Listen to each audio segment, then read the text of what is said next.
Hey, everybody! How's everybody doing today?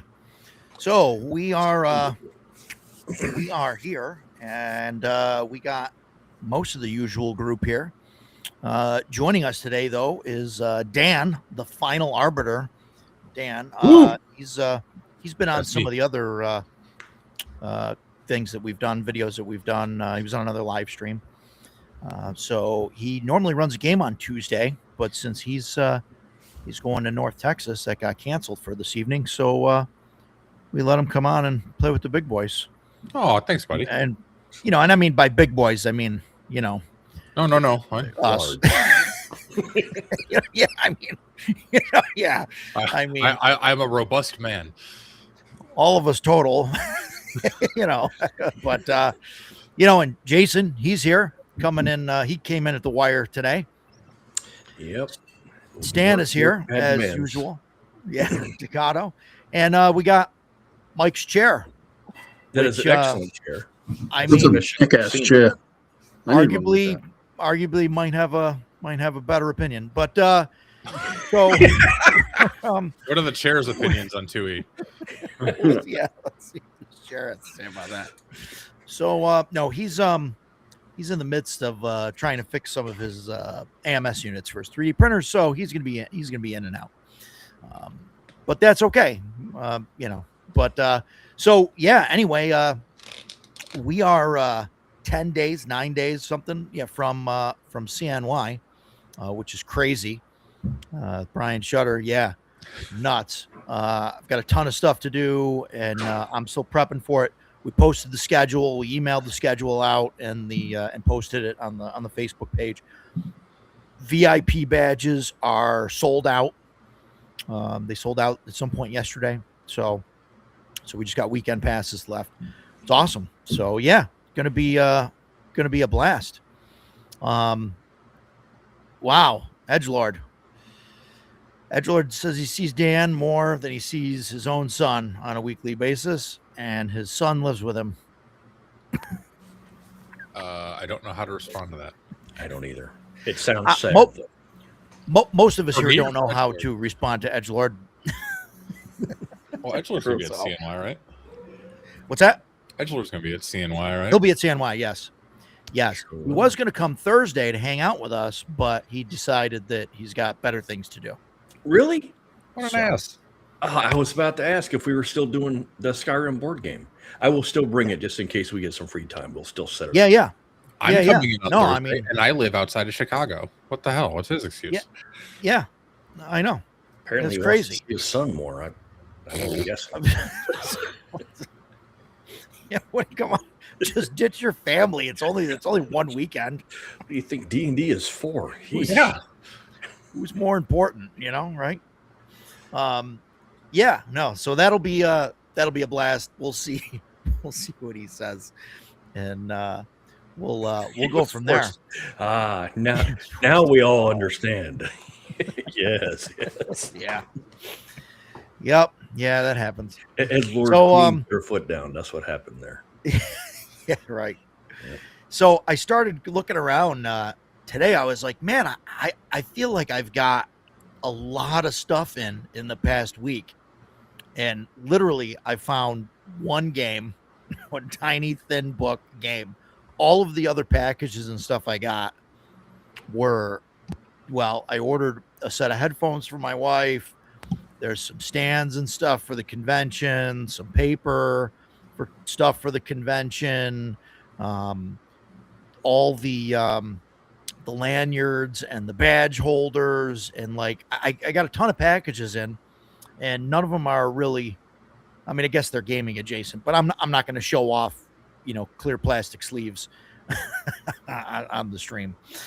Nobody wants to see that, but yeah, that's that's all I got. The only game that I got is a game that I don't know if anybody here is going to be interested in, and I will say, like, especially Jason.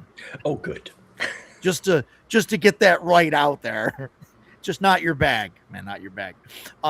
But I saw this game, and I don't know why, it was just crazy, and it really intrigued me, and I think I need to run it for like my wife and some of her friends and like the people that work at the bookstore. It's called Leaves of the Tome, and I mean, you can look at the cover, you can tell that it's something that I like. Looks crazy, but you're all a group of people, and you steal a book. You each are stealing like a book from like an ancient library or whatever, but everybody brings a book to the table, like not an RPG book, but just any book. They bring it, with them to the table, and then you basically swap books. So you have another book. Well, okay, first, sorry. Is this like a white elephant kind of thing? No. It's not permanent. It's not like a permanent swap. But yeah, so the first thing you do is you write down the first 6 chapters of the book, the names of the first 6 chapters of the book, and those are spells. And you write down what those spells do and give that to the GM. So nobody else knows but the person that brought the book what those spells do. And then everybody swaps books. And then there's like a rule for like the name, like you flip through like the first couple pages of the book, and that like you got to like you base your name like based on the author's name, and then you basically have this tome, and you're trying to escape this library, and then as you're doing that, you can cast these spells from the book, but you don't know what the spells do until you cast them. If that makes sense. Yeah, I could tell you seem really. I have nearly fallen asleep just listening to the description of this game. You are just correct. Seems crazy. This is not a game for me. No, that's why I led with that. I don't know if this group is really the group for this game. But I have been wrong before. Just because it's not a game for me doesn't mean that it couldn't be fun. Yeah, so, it just seems good luck. It just seems really fun to me to have a book, and like, you find a chapter name, and it's like, the fires at dawn, right, or something is the name of the chapter, and so you don't know what it's going to do, but you're like, okay, I need to maybe burn something or burn somebody or whatever, so you're just like, okay, I'm going to try and cast the spell, and find out that it does something different, than the you fires at dawn is clearly having very hot Thai food the day before. True enough. Yeah, right. You give somebody gas. Yeah. It's so bad. Yeah. I mean, I don't know. It just, I don't know. It's an interesting thing. It's definitely something that is not for everybody. So Edgelord says he's going to bring Paranoia 1st and 2nd edition. That's good because Neon Lords there was talking about playing that and trying to convince me that I would like Paranoia. So maybe you guys can do that stuff. But yeah, anyway, that's it. That's really all I got. We'll talk about some Kickstarter stuff after, but good. I was hoping we would. Nothing that I got in, but stuff that's dropped. Yeah, we'll get to that. I guess Mike's not here. Let's go with Dan. Dan, what do you got? What'd you get in? You got anything good this week, or? Yeah, I got something really cool this morning. It's my new refrigerator. So that's the instruction. Ooh, that's cool. No, so actually, I got 3 things. So the first thing, it actually just came in a few hours ago, and I've been waiting for it over a year. Was Knock number 5. So, oh wow! Yeah, the Kickstarter fulfilled last year, and I got knock 1 through 4, and 5 got lost in the mail. And then Oh, I reported it, and that was like right around when tariffs got kicked in, and the French post office stopped delivering packages to America. So it just showed up today. wow. So finally get to open it. That's awesome. Number 2 is from our buddy Lord Mattias. Bought that on Oh, yeah. it just popped up. So I know he's running a few of these at North Texas next week. But Yep. not that I'm in those games, but I look forward Yep. to slaughtering my friends in Shadow Dark with us. So he's planning. You gotta kind of rub it in. Ask him about CNY. I will harass and harangue him about CNY because he's only like planning an on hour, coming. 20 minutes away from it. So. He was talking about going for coming Sunday, just for the day. And then I mentioned to him about doing Conan and the movie, and he's thinking about coming out Friday. So I'm like, dude, if you're coming Friday and Sunday, yeah, just do the weekend, man. And he's like, he's in Rochester. Okay. Or Rochester, Buffalo, somewhere out that way. He's only like a couple hours, so it's like, dude, just come out. Well, you know. But yeah. What else? You got one more thing, Dan? Yeah, so I did like a little zine order on Exalted Funeral when they had their Mayday sale or whatever. So I got for OSE Kalunga Plateau. Oh, cool. Yeah. And for Swords and Wizardry, I got the Valley Out of Time. So nice. I have Valley Out of Time. Is it good? I have Valley Out of Time. I like it. It's good. I haven't ran it, but it's good. Yeah. Yeah, I was reading through it. Yeah. It reads well. So that's cool.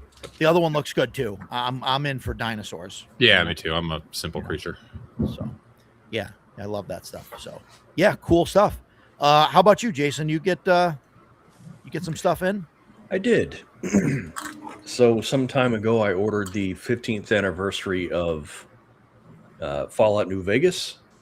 Nice. This is awesome. Securitron. That's a Securitron. Yes, his name, but this one in particular. Roger. Go ahead, Decado. No, I was just impressed with Roger that knew what that was. So this guy's name is actually Yes Man, but I have very mixed feelings on this. I have a ton of. He's the one that went rogue.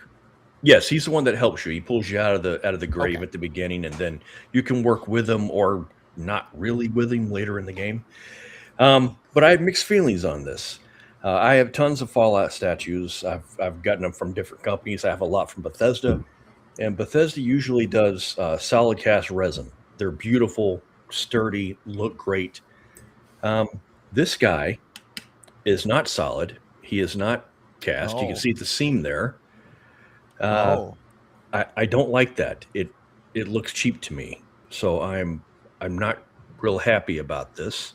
I can't do jack about it, but not a fan. Still happy I have it. It came with a couple of patches, a pin, which I had put in my bag. One of the patches says Mojave Courier, so I'm definitely going to put that in my courier bag.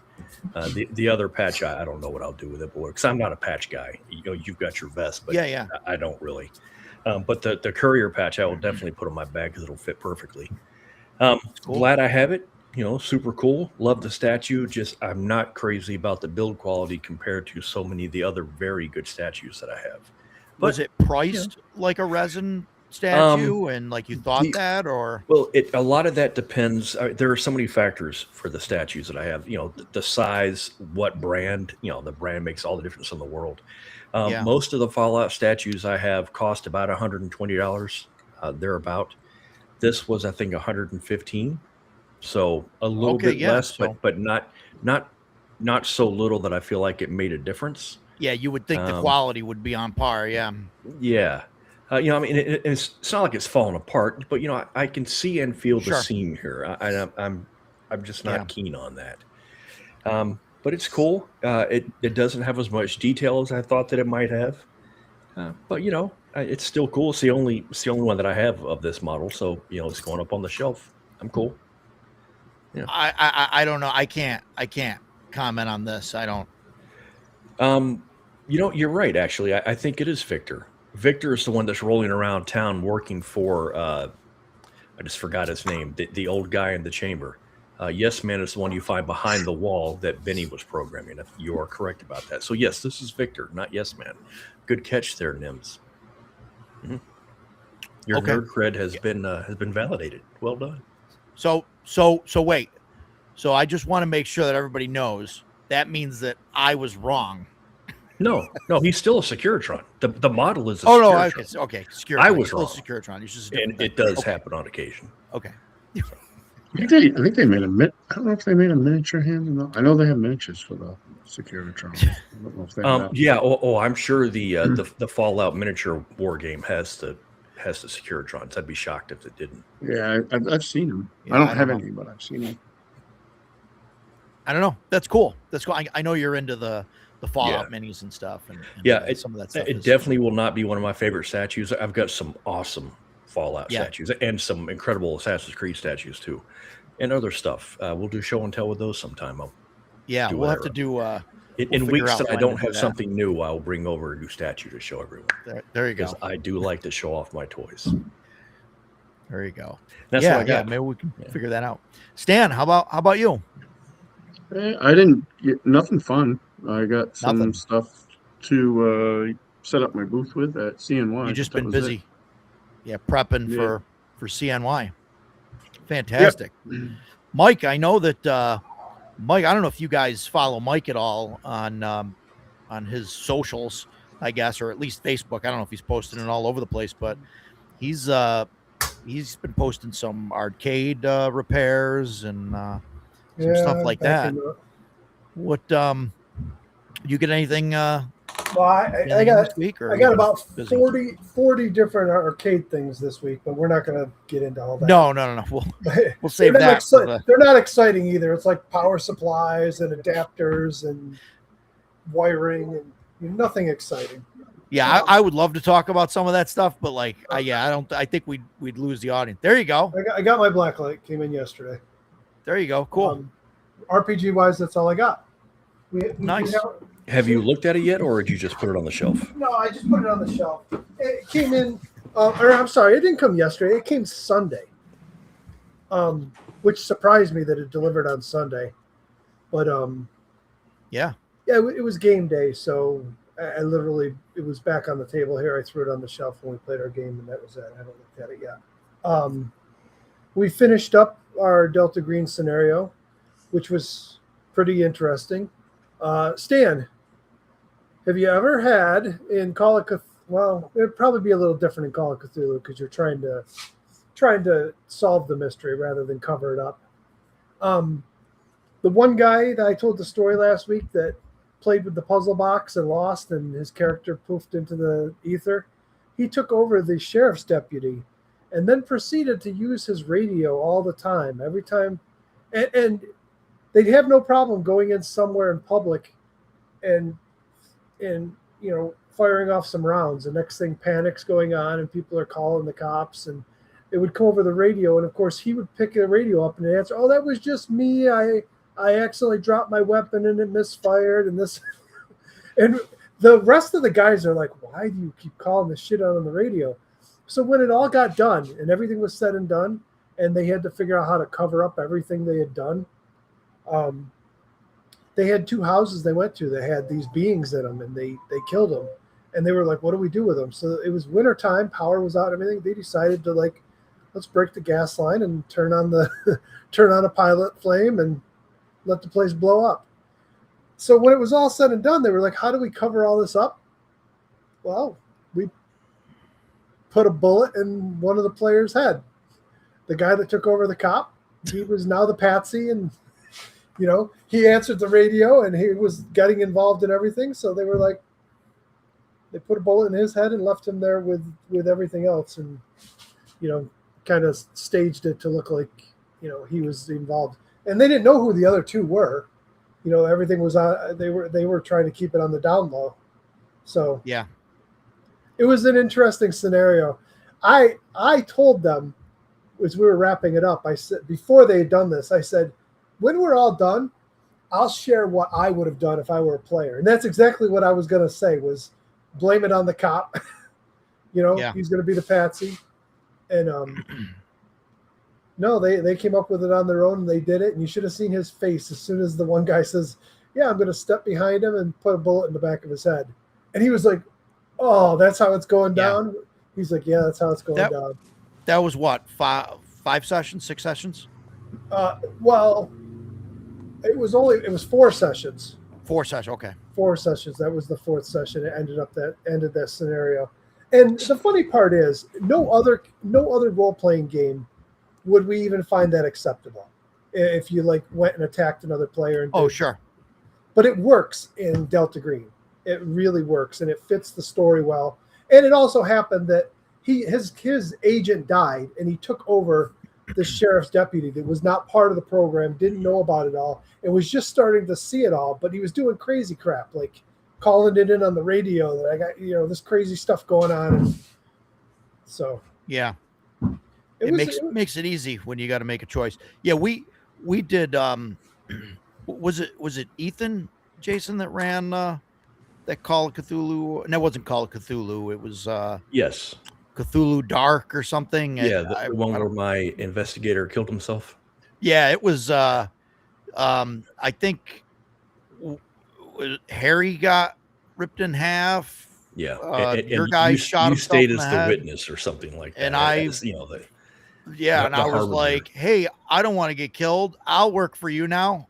Yeah, I really thought that was the perfect ending. As soon as we started playing, I thought, well, okay, one of us has to die, one of us has to convert, and one of us has to get killed. Yeah, and it worked out perfectly like that. Yeah. I said, oh, this is perfect. That was a good time. I even asked him at the end of the night, I said, "So how did you feel about that?" And he goes, "We talk about these games, like especially way back in the day, that we still tell stories about because we, did all this really cool stuff, which doesn't seem to happen anymore. As you get older, groups seem to get less creative and fun, I feel, as they do as when you're teenagers. Yeah, you get goofy when you're a teenager too, but you're also a lot more creative as a teen than you are as an adult. I think people get stuck in certain ways." And he goes, "It reminds me of the stories that we tell about when we're playing as teens." He goes, "That's one of those things. Anybody asks me about the game, I've got a story to tell now. How it went down. It was perfect.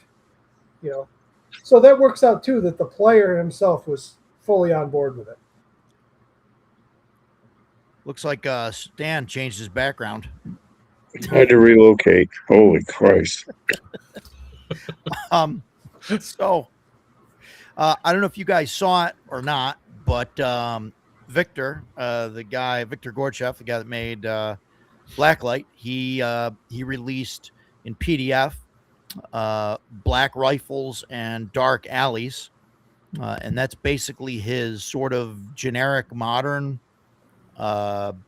setting for oh no, that's not it. That's the Kickstarter for I am excited about that Kickstarter though. I don't know. Hey, we're not supposed to talk about that yet. Hang on. Sorry. You screwed up. Technical difficulties. All right, so we'll get there, Dan. We'll get there. No. So yeah, Black Rifles, Dark Alleys. That's his modern thing. He basically took Blacklight, stripped out all of the all the Blacklight, all the cool stuff, all the cool stuff that made me enjoy it, and put that in. So basically, we got that. I messaged him this too. I messaged him this earlier. He's got there's a section in the book that's called cultural advantages for guns or something like that. And the first thing that popped into my head was like, oh, cool. Like Americans get +2 to rifle usage or something, right? And then I flipped into the section and it's like, it's about dwarves and elves and like what they like their bonuses. And I was like, oh, you went a different way with that. Okay. It's like, oh wait, this isn't what I expected it to be. You should have things like Ukrainians get +5 to improvised devices, and that's what I was expecting to see. Availability in the UK is 25% of the rest of the world. America has triple the availability of the rest of the world. British people can only use knives. Africa, you just find them laying on the street. Yeah. Yeah. So, but that's out. It's in PDF. I think it's going to go to print. He's got to get a proof copy and all that stuff before that goes through. But it was doing well. It was top 10 on drive-through today. Excellent. Earlier. So, which is fantastic. So, more Great. power to him. I love Vic stuff. I bought it. Even though I think I'd rather run Blacklight.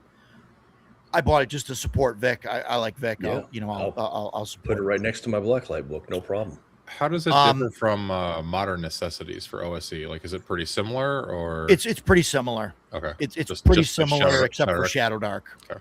Yeah. So yeah, I think. I mean, I don't have. Jason has a copy of Modern Necessities. We'll have to do like a compare, but I Okay. think they're pretty close. So And now, Modern Necessities is the Yeah. only OSE book that I have. Really? And yeah, I got it because I really like Vic. Seriously, that's why I Yeah. was like, oh man, he was great to have on. I love Blacklight. I'm happy to support the guy. yeah, I Cool. think it's good stuff. I have Modern Um, Necessities because I like OSE and I like guns. So Yeah, there you Those go. are good reasons. yeah, Good right. reasons. Yeah. So Kevin Crawford of Stars Without Number, Worlds Without Number, Cities Without Number, Ashes Without Number, Just say without numbers. Atlas of Ladder Earth. Atlas of the Latter Earth, Wolves of it's not Wolves of God. Wolves of God. Yeah. Wolves of God. He's also got the Red Wave. Scarlet series. Heroes. That sounds right. I probably should have made a list before trying to do this off my head. But yeah, he's done a bunch of that stuff. They're really cool stuff. I instantly saw this pop up. I backed it because I support Kevin Crawford, everything he puts out. I think it's amazing. I'm a little turned off by the cover page art, Same. the banner art. I looked at it, and the first thing I saw when I clicked on it, first thing I thought was, did I click on the wrong thing? And then I saw, nope, this is the Book of Unnumbered Worlds. And my brain went to, is he making kids' books now?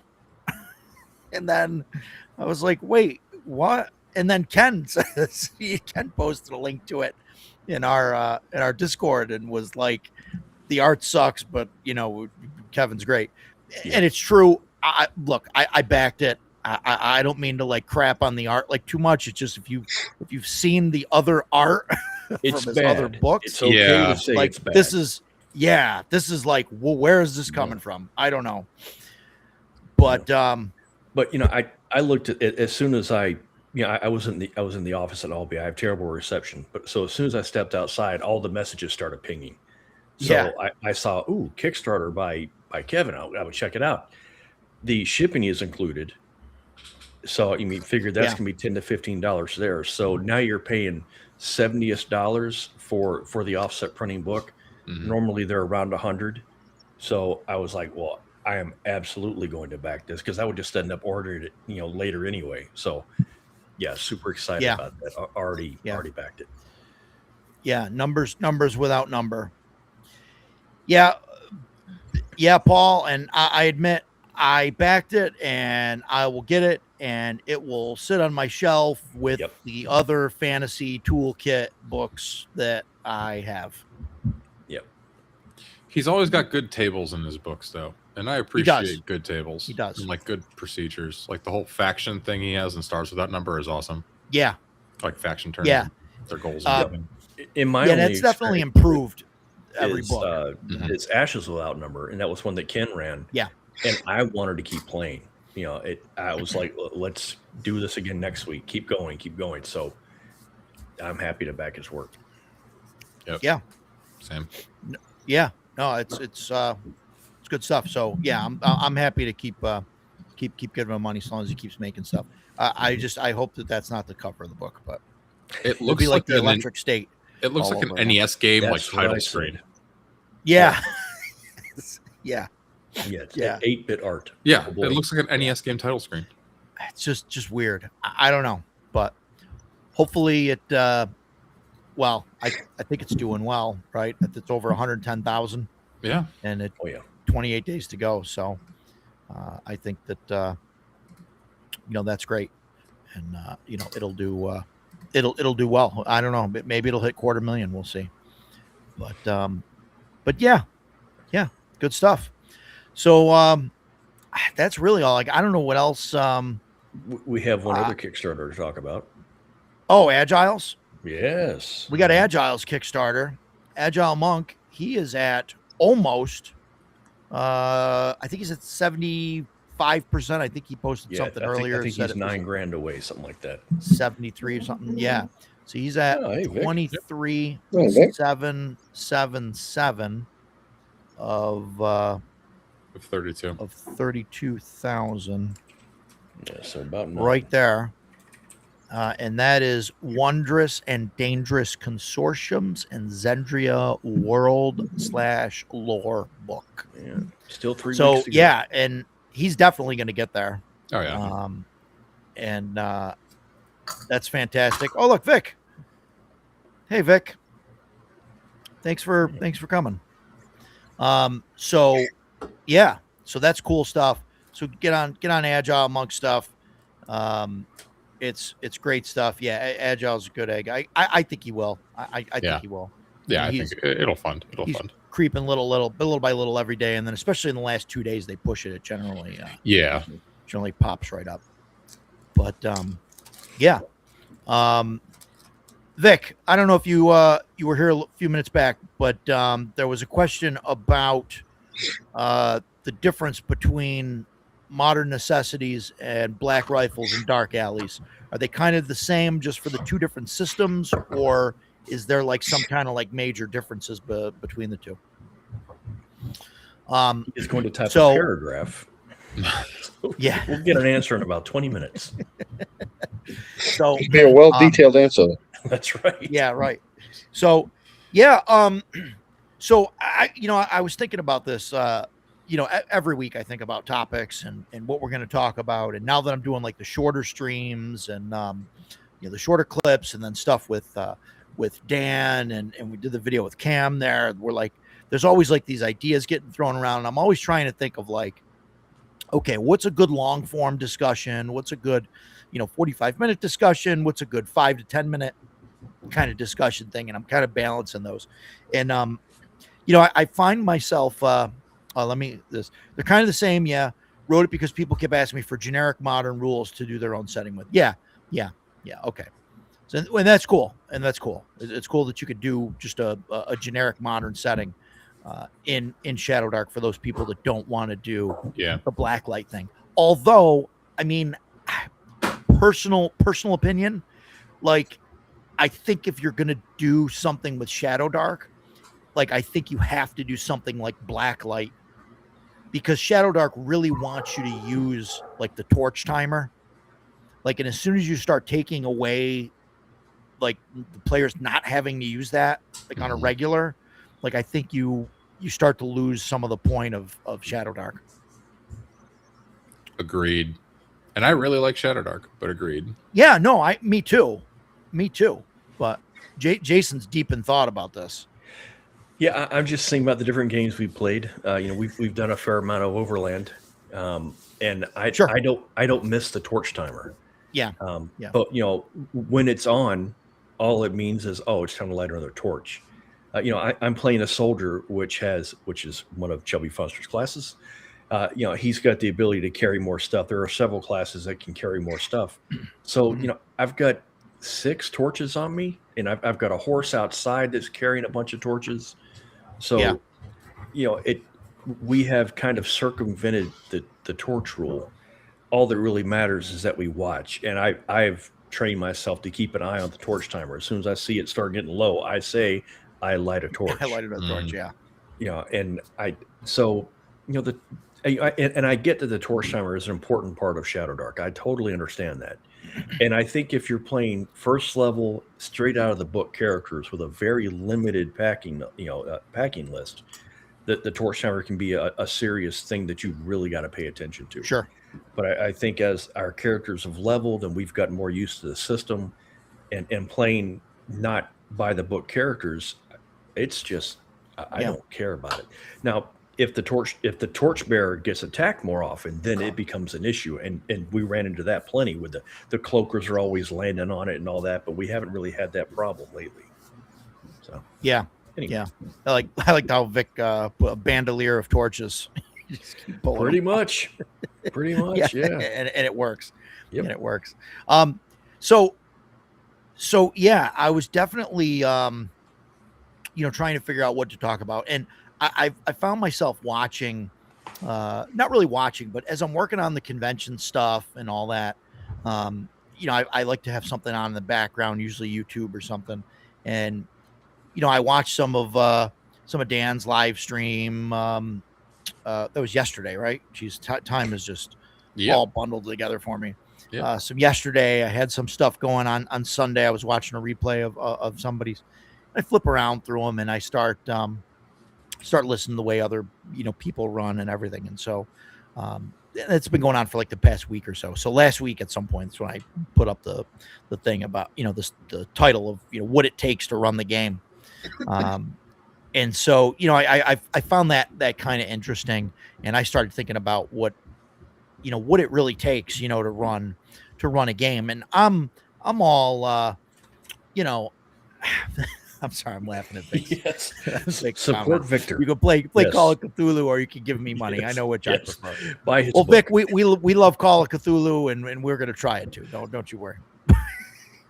No, we love your stuff, Vic. Well, you keep putting out. Well, you keep putting out at least halfway decent stuff, and we'll keep buying it. And your stuff has been fantastic.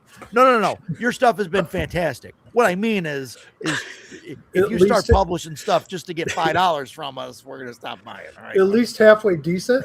Yeah. What do you Everything before Blacklight sucked.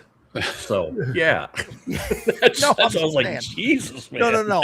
Blacklight's amazing. No, a lot of the stuff he's put out is amazing. What I'm saying is just we're not gonna buy stuff. We start putting out stuff just to put it out.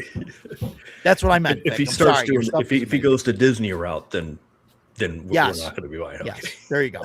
I understand. Yeah. Sorry, Vic. I didn't mean to offend the scrying Dutchman. Yeah. Wow. Okay. Don't blow it. Yeah. Okay. Vic, I'm sorry, man. It was Roger that started this. Just keep that in mind. It came off wrong. All right.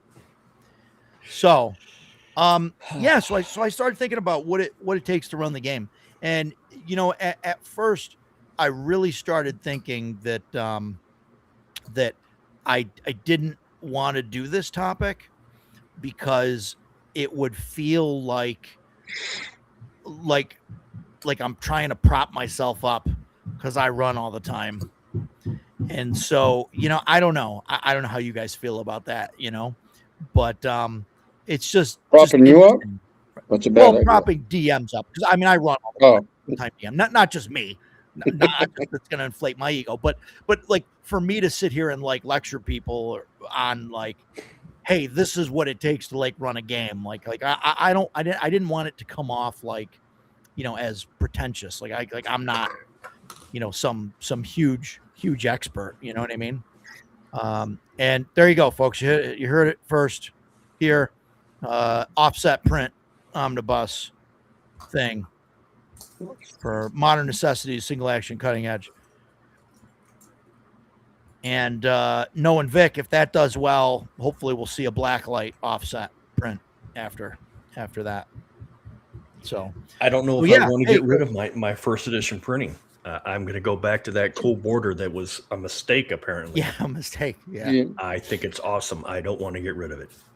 So collector's item. Yep. Yeah. There you go. So yeah, what it takes to run the game. Yeah, that's okay, Edgelord. That's we know. Appreciate it, man. We know. So yeah, he's testing the whole offset process. Streets of Magic. There you go. Cool. Can't wait for that either. So yeah, what it takes to run the game. Like, I was thinking about it. Can anybody? Let me lead with this question, right? Because this is what kind of got me thinking about it. Can anybody run a game? Yes. No. Yes. Helen Keller would have a really hard time. Anybody? Yeah, Helen Keller might have a hard time. Anybody can run a game. Not everybody can run a game well.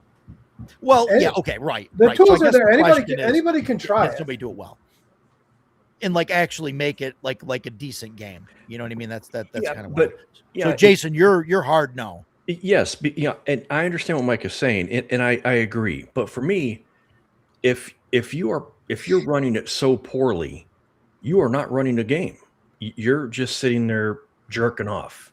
Yeah, but I just don't have time for that. hang on a minute. I guarantee you, me, Stan can sit down at a table and I'll have a different opinion of the game being run. Yeah. So whether or not they're doing a good job depends. They're going to put shit in there that you aren't going to like. Oh no. There's I don't. There's things that can come up in a game that you will not like. No, that's not what I'm saying. I don't care if the game material isn't something I don't care for. Here's the example that I'm thinking of. Boy, it's story time already, and we've been doing this for 41 minutes. I went to PAX East with a couple of friends of mine, and we sat down at a 5e game. I didn't care that it was 5e. I was playing a monk. I was looking forward to playing. While we were playing, the DM ignored what the player kept saying he wanted to do and forced the player to do something he had no desire to do. Middle of the game, the DM is texting his mom, and then she calls him. He answers the phone at the table. That has nothing to do with the game material. That is a shit DM who should have never signed up to run. He needed his chicken tendies. I do agree with you, and I don't really have any defense for that. But there was no defense. It was appalling. I paid to sit at that table. Hang on, Jason. Skip all that. He's not texting his mom. He's not doing any of that shit. If he's just not very good at running the game, it's also hard to judge a DM based on a convention game because they have a defined slot they got to try and fit it in. Sure, I've run it at conventions. In fact, I'm running one in 2 weeks. So if you ran a home game, is it going to be different than your convention game? Not really. No, I just sit down and start running. I don't think I'd want to play in your game then because convention games they have a very defined, supposed to have a defined beginning and end, and the way they're, they got to fit within a time slot. Yeah. They don't allow for the player interactions you could in a home game. If you run your that's fine. Yeah.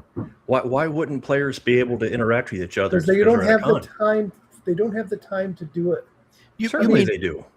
Mike, you're talking about like in-depth role playing, like stuff. Is that what you're talking about? Sure. I mean, look, you can. Yeah, I mean, I get that. You know, you can watch Jay Scott's stream. He's got a game that lots of people watch it and play in it and have fun and whatever else. His game is absolutely nothing like any home game I've ever seen because his games are made for streams, just like a convention game is made for a convention. You literally start his games, you generally start right at the beginning. Like you're ready to head into the dungeon and, it's meant to be like 1 or 2 shots and they're going to be done. And there's not a lot in between. They get done with that dungeon. It's not the players going back to town or any kind of development or anything. It's literally the show ends and next week we're going to start at the next one. Okay. I mean, that's not how most home games work. Well, I would agree with that because it's not a home game. He's doing it specifically to stream to an audience. And when you're doing it, okay, I guess you don't see the comparison here. No, I understand. I just disagree with you. For me, as the DM, and we'll be putting this to test in 2 weeks.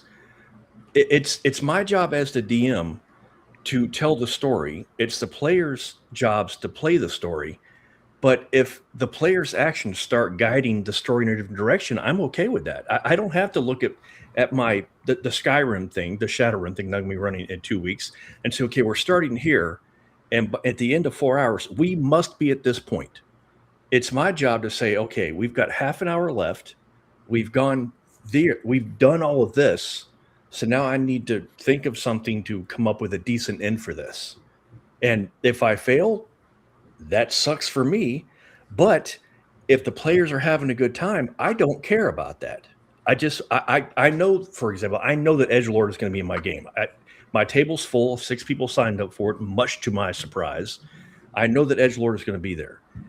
At the end of my allotted time, when we're packing up, if Edgelord looks at me and says, I had a great time, I don't care about the rest of it. That's all that matters to me. I didn't say you can't. I didn't say Well, that format won't be fun for a con game. No. Say again. Do what? I didn't say playing that type of format isn't fun for a con game. It's kind of expected for a con game. Well, you said earlier that the players don't get to interact at a con game. I didn't. I said the players don't get to interact at the level they would for a home game. You're twisting my words. There's two separate things here. A con game is not a home game. Period. They're not. True. All right. Move on to something For else. the first time, I think I've gotten under Mike's skin. Interesting. So, Well, man, what do you? hang on. Let me explain. It's not that you got under my skin. It's I hate the attitude that people get that, nope, you're wrong. Plain and simple. Nope, you're wrong. I don't like that. I didn't say you were wrong. I said I disagree with you. I don't understand where this is coming from, man, but that's okay. I run my con games the same way I run my home games. I always have, because I sit down and start running the game, and I just don't really worry about the rest of it. But that's just me. Like I said, in 2 weeks, we'll see how it goes. I might crash and burn. Might be great. We'll find out. Stan, what do you think? Can anybody run a game or?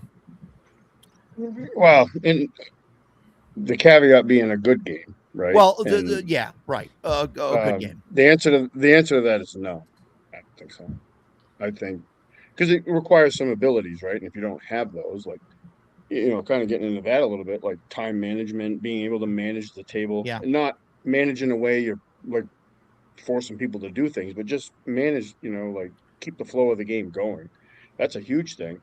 But honestly, though, the caveat for that for me, and I have an example of this, is it depends on who your players are too. Like we had in my personal group, we do our gaming weekends. I've talked about them before. And one year, my friend Jeremy really wanted to run a game. So we were like, yeah, man, run a game. Have fun. And he was super nervous, like visibly very, very nervous.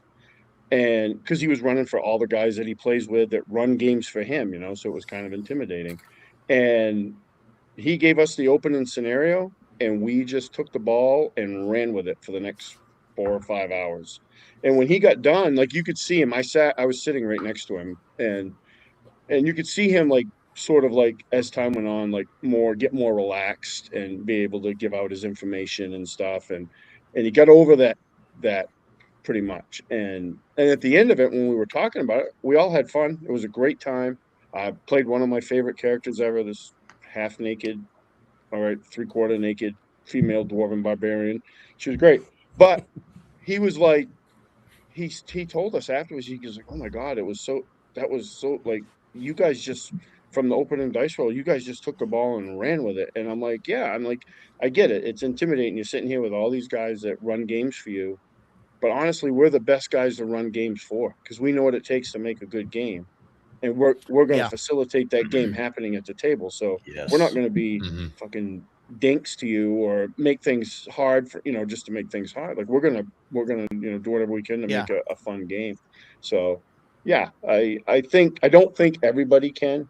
And some people, obviously just aren't interested in that aspect of the game itself, the hobby, but you have to have some abilities, and that doesn't mean you can, like at the beginning, you're going to be great at all of them. Like you'll probably suck at a bunch of them. It takes practice, just like anything else. Yeah. It's like the more time you put in and the more effort you put into becoming better, you can overcome that stuff. But some people just, they don't have it, but I'm kind of biased though, because I'm surrounded by like tons of like really good game masters. Like I play with a ton of them in all the groups I'm in. Like just guys are phenomenal. So I'm lucky in that regard.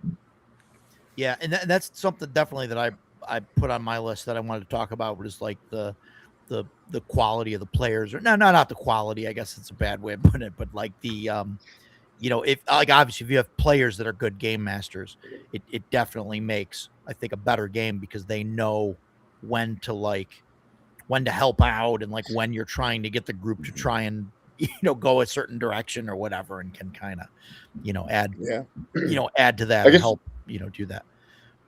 Yeah, like another experience I had, and I've mentioned it before. Like I played Candela Obscura, total crap system, but Yeah. that was an awesome I game love this because story. we had a phenomenal game master, my friend Chris. She was awesome. Like the story that the whole adventure she put together for us. That was a one shot that lasted 4 sessions, and because we joked about it, and she's like, "Well, I was sitting here with a table full of role players, so it was like it just was an awesome game. That system sucks, but the game went. I had a ton of fun. I would play it again. Like if she said she won't run it because I don't think she liked the system either. But I had so much fun, like just interacting with the not only the characters we had, but the whole thing that she had put together. It was a blast. Yeah. Dan, how about you? Can anyone run a decent game? Or I think anyone can aspire to run a good game, but it is not something that you can just do. I very much believe in a like know your audience kind of expanding Sure. on what Stan said, knowing your audience for what kind of game you're going to run. And the example I'll give is, pretty clear, right? My normal Tuesday game, it's a bunch of World of Warcraft guys that I've known for 10, 12, 14 years, and they're all a bunch of video gamers. So I go heavy on Foundry with the dynamic lighting and all the cool effects and like the teleportation circles and all that shit. It's awesome. They have a blast. I have a blast. It's a good time. But the Monday night game, I'm running Zambala. We had some issues playing Shadowdark on Roll20 with just very aggressive dynamic lighting in a very tight dungeon. And like I know Lord Mattias hates VTTs. He says it every time someone says the word or the acronym VTT. He'll just be like, "Oh, what about this VTT? They fucking suck." It just reflexively comes out of him. So I got to remember that next Get time there I'm on the with stream. them. yeah, just start talking about how much you love VTTs. It'll be a good time, especially if he's a few whiskeys deep. But so with the Monday one, I'm going full theater of the mind, which is how I played growing up, and I'm kind of like slipping back into it. I'm having a blast. So, I don't think I'm particularly impressive or anything. I'm just random normal nerd on playing games with his buddies. But I think anyone can work on their craft and become pretty decent at it. So, Yeah. It's interesting. And Stan, everybody kind of touched on it a little bit, but Stan, I kind of went into it with having like really great players, helps or GMs, right, running games. And I'll try and keep this part short. I know I've said the story before about when Jason and I were playing the Lord of the Rings game. The one, was it One Ring? Is that One Ring. Yeah. That's the free Free league league one, right? yeah. The not It is 5e One Ring. free league one, Yeah. right? And you were playing that, and it's like the GM wanted the game to be a railroad and like go from here to here to point crawl railroad. You're going from here to here to here, and like the players just really wanted to just ham up the Hobbit thing, and just we could have spent 2 hours just Eating lunch. eating lunch and shopping, Yep. and we would have had a blast. And the GM, he wanted zero part of that, and was like, "No, we're you guys got to go to the thing," and we're gonna miss 11sies. I mean, he was just so frustrated with that. So good. For me, like listening to that, like a mark of I think it would be a good game master, somebody that like he had a plan, but if he had been able to like flip it and be like, "Oh, they really want to do this, let's go do that." I mean, I just kind of talked about that in the video I did about terrain and miniatures and stuff, and you got to be able as a game master, you got to be able to read the room for one, right? So if your guys are having a blast, okay, we're going to keep doing more of this, or if they look like they're ready to start going shopping, they're going to be like, well, let's do something different. Let's change this up, Yeah. Steven had like one of those little bubble tests. Was like, how do you feel about Dan's referee skill? Fine, poor, very poor, fine, very fine. So Zambal is a cheat code. I've run it like 6 or 7 times. I could run that module with my eyes closed. So yeah, it's interesting, right? Like like there's this kind of module that not really a module, this kind of adventure, right, that I've come up with, that I've kind of ran. I've taken different things from different parts, and it's about a werewolf. It's a werewolf story. There's a murder, and you got to figure out what's going on, and blah blah blah. And I've ran it in like the Old West. I've ran it in cyberpunk. I've ran it in fantasy. I mean, it kind of fits in several different kind of things, and just from running it like so many times, like I could just, I could just run it off the cuff. Like I don't need it in front of me. There's no there's no loading time, of like, oh, what's in this room over here, or like what's in that. And I think that's like important too, like to not only, I mean, obviously, like the first time you run a module, like you need to have read it. Like that's like, I mean, I'll start there, right? You like good prep Yeah. is great. You need to at least read the module that you're playing. And then, and I would suggest like run that module multiple times, because you end up, like learning it and, figuring it out. I mean, I wouldn't run it for the same group, you know what I mean? But if you get an opportunity to run it another time, run it and see how much you can remember without having to, look it up and read it. And I mean, I've been in plenty of games where like the GM clearly like, was, it's one thing to discover what's going to happen by rolling on random tables, but it's one, it's a completely separate thing when the GM is finding out, what's happening because he hasn't read that section of the module yet. Like, Right. and it's just like, you get that loading screen of like, okay, hang on, do, the elevator music's playing, and they're like, oh, this was supposed, okay, Which is why I like modules like this that are like 50, 60 pages, right? Can read them, they're digestible, as opposed to something like Gods of the Forbidden North, which I love. I'm in Chubby Funkster's game. Man. It's a blast. Yeah. But like that's a daunting task to, and I know you don't need to read the whole thing, right? But it's still a lot. But you still got to have an idea. Vic, Right. we'd love to have you at CNY sometime. Hopefully next year. We'll see how It's always been my hang up with modules, is because I usually do homebrew everything, but I have tons of modules. Like I have all the Hyperborean. They're freaking awesome. There. But for me, sometimes it's hard for me to do modules because it feels more like I'm studying something opposed to like creating something. Like I really like the creation process. Like I like prepping games. Like that's part of the juice for me. So, but there's so many great modules out there. I still buy them, and I want to run some of, like the Hyperborea ones. I want to run those, and because I love the setting, and the set is great. I like the ones. The that Hyperborea modules are fantastic. Yeah, I like the ones that are like micro settings, right? So, like I said, I've run this 6 or 7 times. Every single time I've run it, it's been different.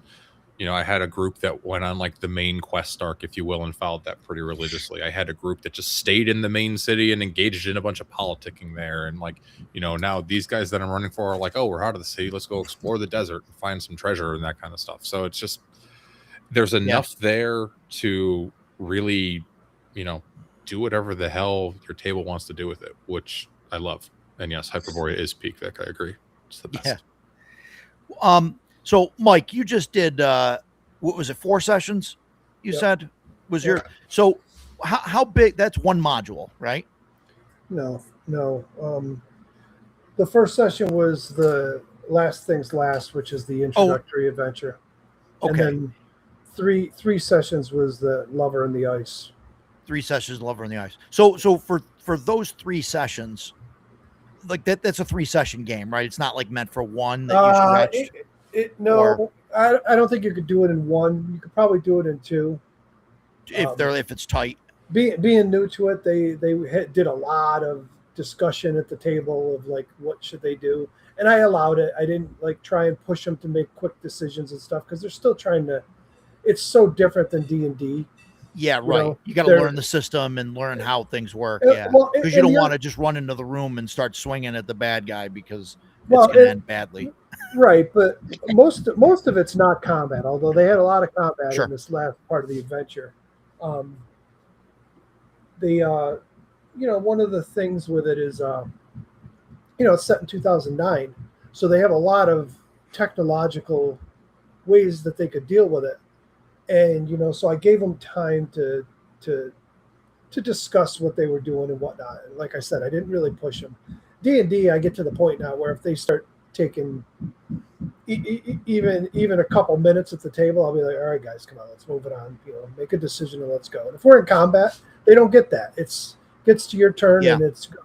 In this, it was a little different, so I let them work together and discuss it. I let them figure it out.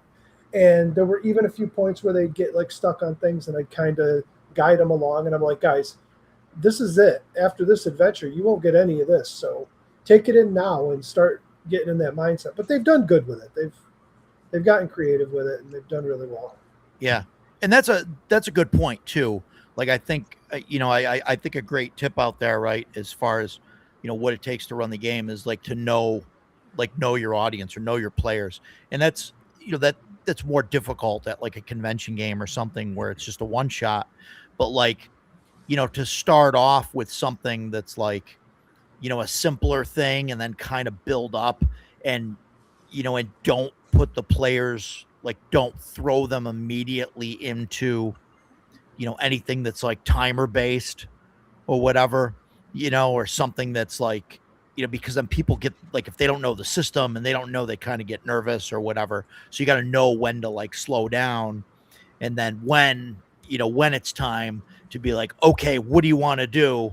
And you start, give them 5 seconds. You know what I mean? You start counting down, 5, 4, whatever. Well, what I did was place. They would definitely, like, they were heading into a house and they'd be like, they'd spend 20 minutes discussing, all right, we're going to go in, we want to do this, we want to do this.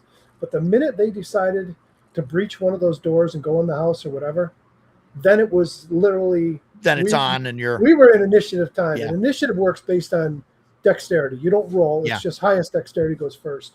And I literally went right around the table in order they were. And they're like, what are you doing? And he's like, okay, I'm going to go do this. And then you got to just keep it in your mind. Okay, that's going to take a few minutes. So what are you doing? His thing might only take a few seconds. So, all right, let's resolve that. Is there anything else you want to do? And if that was it, then I move on to the next person, or maybe they had something else. So, okay, I open that door and I want to check the room. If there's nothing to do, they can open the door and check the room while the other guy's spending 20 minutes going through a closet or, Yeah. So you just got to kind of be able to manage it like that. Yeah. Well, I think that's some of it. Vic, he's running Delta Green. He's running Delta Green. It's not Thing in the Ice. What was Lover in the Ice was the name of the Lover adventure. in the Ice. The creepiest, most screwed up adventure you will ever run in your life. So what did you read the entire thing before running it? Yeah. And how? And then, like I would imagine. I mean, it's not that big. It's only a few sessions. So, right? so I buy the hardcovers, and Delta Green's been putting all their adventures in hardcovers.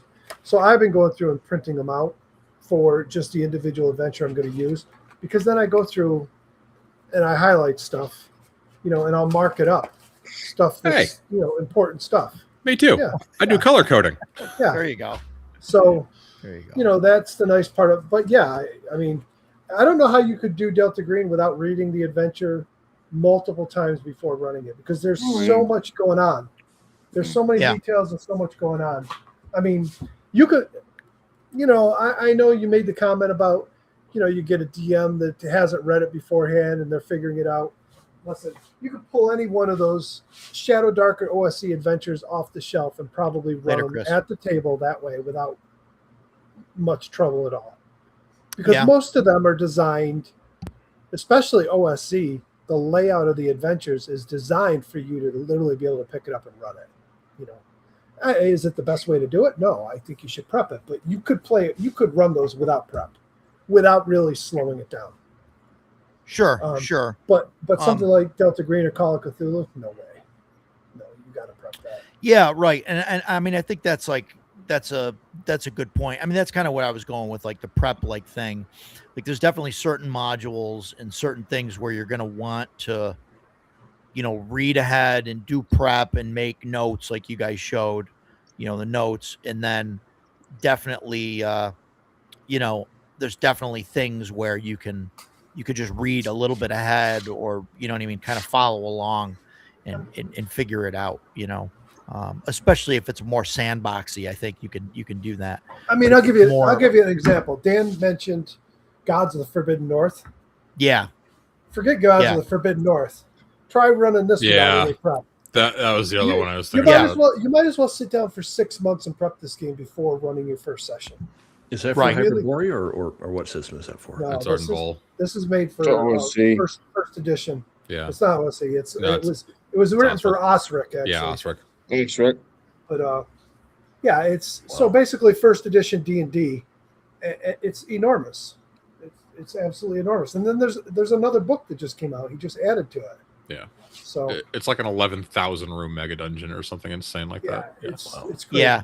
And I don't know, like mega dungeons, you can kind of get, like, once you get into the dungeon itself, it kind of makes it, easier, because you kind of know what direction, like, that they're going. So you have an idea of what you need to, like, read up. Like, odds are they're not going to say, oh, let's backtrack way over here. Well, They're going to kind of keep going in a general direction. One nice thing about this, and it's not that there's not other mega dungeons that do this. Some of them do, and some of them don't. Some of them are like, I don't know. I think some of them are lazy design. It's just a big dungeon filled with rooms, populated with a bunch of similar creatures and whatnot. This is like, there's factions in here. Every single level has a whole different type of theme to it and stuff going on. It's never the same thing. So it's, I would love to run it. Do I want to prep it? No. DM Samuel's been running it for, I don't know, 8 months now or something. And I guess his game's on hold at the moment for a month or two. But he said they've been loving it. They've been playing it with OSC. Yeah. Gods of the Forbidden North is definitely on my list. I would love to run it.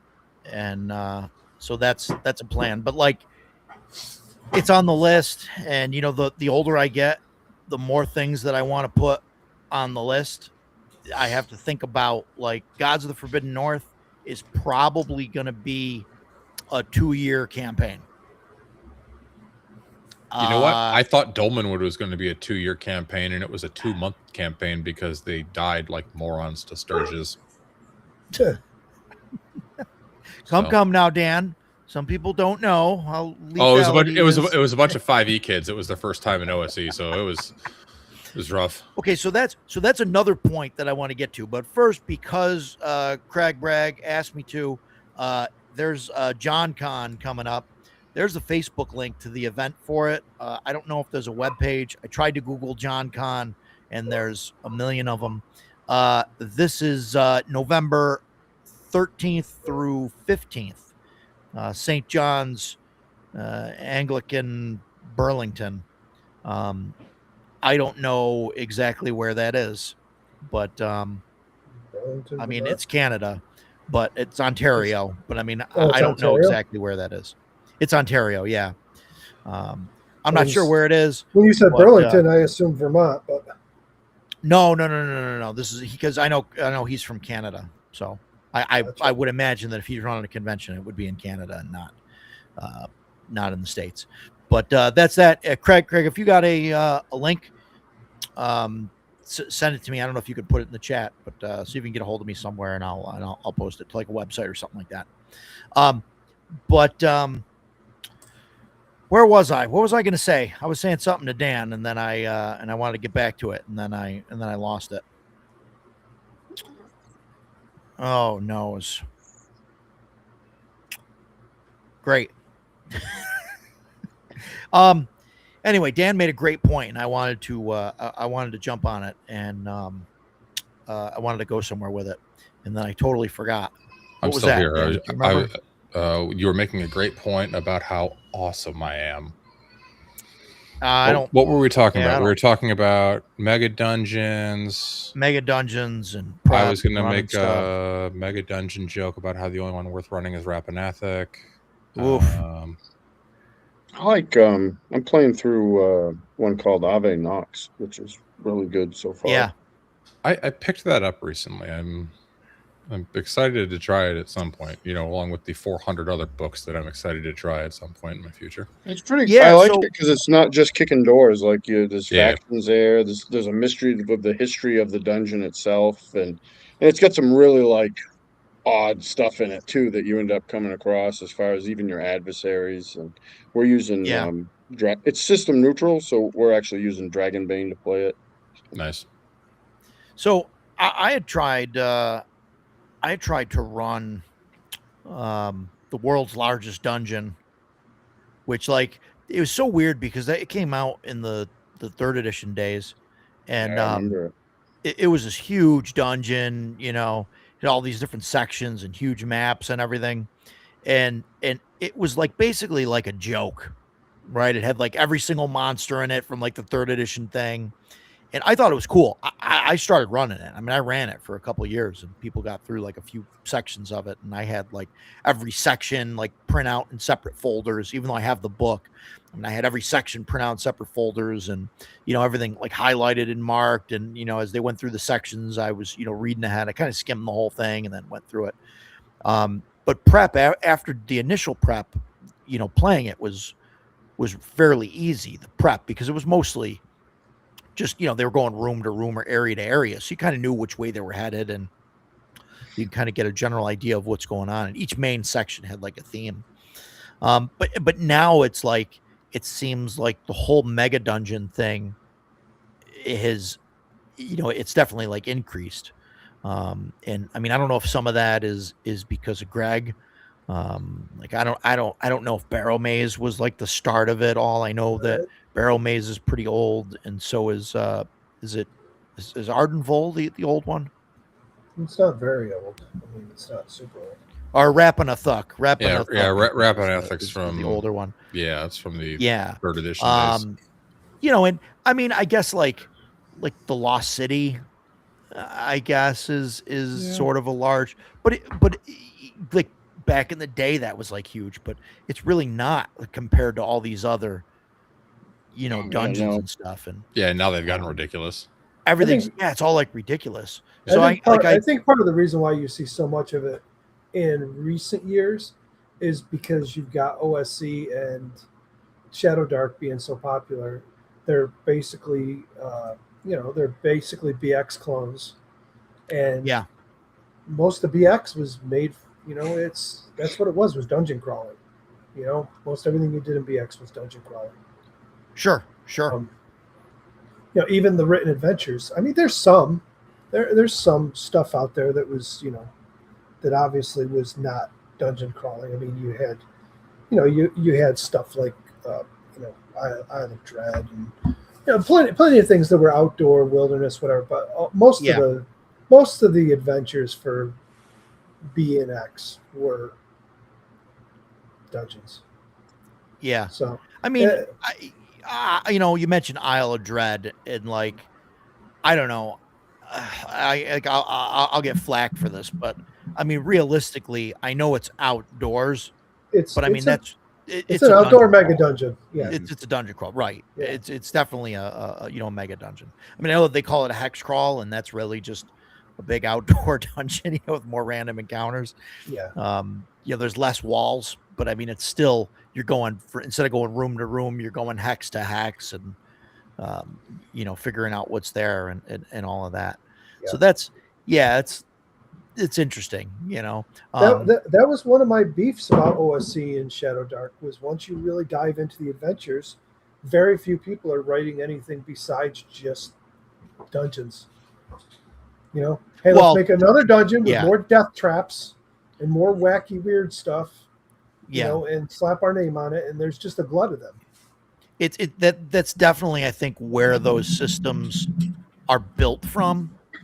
But I mean, like, I don't know, like I understand that, I get it, right, 100%. But like all the role playing stuff, like, and all the stuff that happens in between, like, I don't really want a ton of rules for that, if any.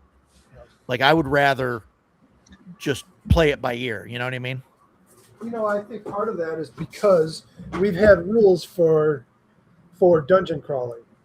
for years, right? Yeah, Some right. systems left them out and whatnot, but we've always got reference to go back to.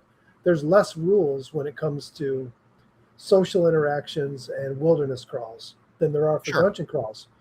You know, if we had rules for that all along, it might be second nature and normal for you to just It might be different. Yeah. run them like a dungeon, but Well, and part of that is where the game came out of wargaming. I mean, that was, Right.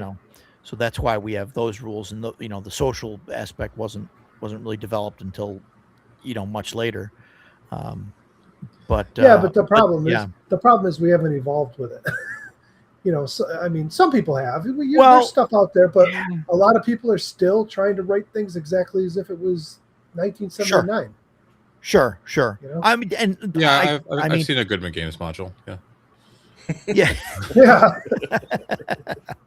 I mean, to be fair though, like the social stuff that I have seen, isn't great. Well, Like, I mean, the stuff that they had for 3rd edition and 3.5 and stuff, I don't think it was, really great. And then going to what's I don't up, th- like Burning think- Wheel. I don't think anything from 3rd and 3.5 was great. Yeah, I okay, would- Or 4th. that's fine. I would offer one counterpoint and only one. Red Hand of Doom is great. Yeah. Red Hand of Doom is good. Yeah. That's I mean, the I only liked- 3rd edition adventure that's any good. I liked 3rd and 3.5 a lot. I liked running the Goodman Games modules. I liked running 3.5. Looking back at it now, I'm glad it's over, and I'll never go back. There's a couple 3rd edition adventures that I think were pretty good. I'm having a mind blank right now, so I'm actually looking up. I swear they're out there. No. I liked a lot of the third-party stuff better than the first-party stuff. So it's the same series. It's Sunless Citadel, Forge of Fury, and Red Hand of Doom. Okay. Yeah. I think the 3 of them Yeah. are good. Yeah. No, I agree. But I agree. beyond that, I couldn't tell you any 3rd edition adventures because nothing stands out. There wasn't, Yeah. No, I get it. And I ran it, for a while, and like I said, I'm kind of over it. Prep wise, it was kind of annoying. There was a lot that you had to do. Which is one reason why I gravitate, I think, toward old school stuff, like the prep for that stuff. And as far as what it takes to run the game, it's a lot easier. And like CNC, I know we've had a lot to say about CNC, but man, prepping, especially for prepping a combat thing for CNC, other than kind of the minutia and some of the crazy details that you had to look up that that you couldn't find in the books, like a monster, that's a 5-hit die monster. That's all you need to know. Well, You could, Super easy. I agree with you you. Yeah. derive everything else from that. See, for me, as I'm a 2E guy, but I think that 1E, 2E, and Castle and Crusades, I mean, I could run them right on the fly. Yeah. Sure. They're easy enough to run. They're very similar. They're just familiar. It's the type of system you could just pick it up and run it. If you Sure. 5E, you could try and do that, but the math doesn't work out. You're going to be guessing at creatures, and then it's either going to be overpowered or the players are going to wipe it. There's no middle ground. Hey, we got the perfect encounter here with 5E. That ran great. No, it's usually one way or the other. Yeah. Vic says CNC is the true 3E. I mean, I don't know. Maybe If never mind, I'm not gonna say anything. that's a debate. I don't know. I know Gary was Is it involved. the true and- 3E or is it the true 2E? No, it's the truth. It is 3E. Yeah. Come on, who are we kidding? It's It's based- 3E, right? They co- Yeah. they want to say it's not, but they copied and pasted the spell descriptions. So Yeah, Sure. it's but there's no skills, right? yes, there is. 3E was Well, very skill based. Yes, there is. Yes, Not in the sense that 3E was though. Where not where you you're- have a skill system where you're It's- putting in points and the skills. Yeah. Each of the classes have their own kind Yeah. of skill base. Yeah. Yeah. I Yeah, mean, that the gets only- into the what is a skill question. yeah. Are, Yeah, the yeah, are skill these system. I skills mean, there's still one tacked onto it, but right? because Gary wrote one for it for Castle Zagay. Yeah. Yeah, I don't know. I mean, there's definitely some I don't know. There's a lot to unpack there with whether CNC is I mean, it's definitely based on third edition. It's definitely Yeah, has for that, sure. and they tried to engineer first edition out of it, working backwards. And I mean, I liked it. I mean, Yeah, you know what I mean? I like CNC. my If you my, look at my their issues class, with it are the editing. if you look at their class design, it very much looks like 1E class design. Mhm. Yeah. Yeah. Combat and spells is like a mix between 1E and 3E. Yeah. But Siege is garbage. Hot, steaming garbage. Yeah, I think it's after level 10 or 11. Yeah, absolutely. yeah. I think it's fine until you get past the mid levels. Yeah. Like that's which I think is why originally it and technically it only was went to capped at 12th like level. 12. Yeah. Yeah, and then They knew. and then the next page is like, oh, this is the extra levels if you want to do this. Yeah. You give a lot of credit saying that they knew. They don't even know their current rules. I like now. to hope that they knew. They Yeah. just didn't stop at 12 Sure. arbitrarily. Okay. Go ask Steve some questions on his stream. He will not be able to answer rules questions for you. Come on. They Yeah. don't know. Great guys. Well, I mean, and that's that's interesting too. Like, as far as to get us pulled back here, right on topic, what it takes to run the game. Like, how much, like, how much fudging and how much, like, I think. Let me lead with this. I think you need a GM. A GM needs to be able to, when there's not a rule that's known, or when somebody doesn't know how something works, you need a GM that is charismatic enough. Maybe charismatic's not the right word, but to be able to say, okay, this is how we're going to do it, so the game can keep moving forward, and we'll look it up later. We'll deal with it. And like I mean, I have issues with that. I admit.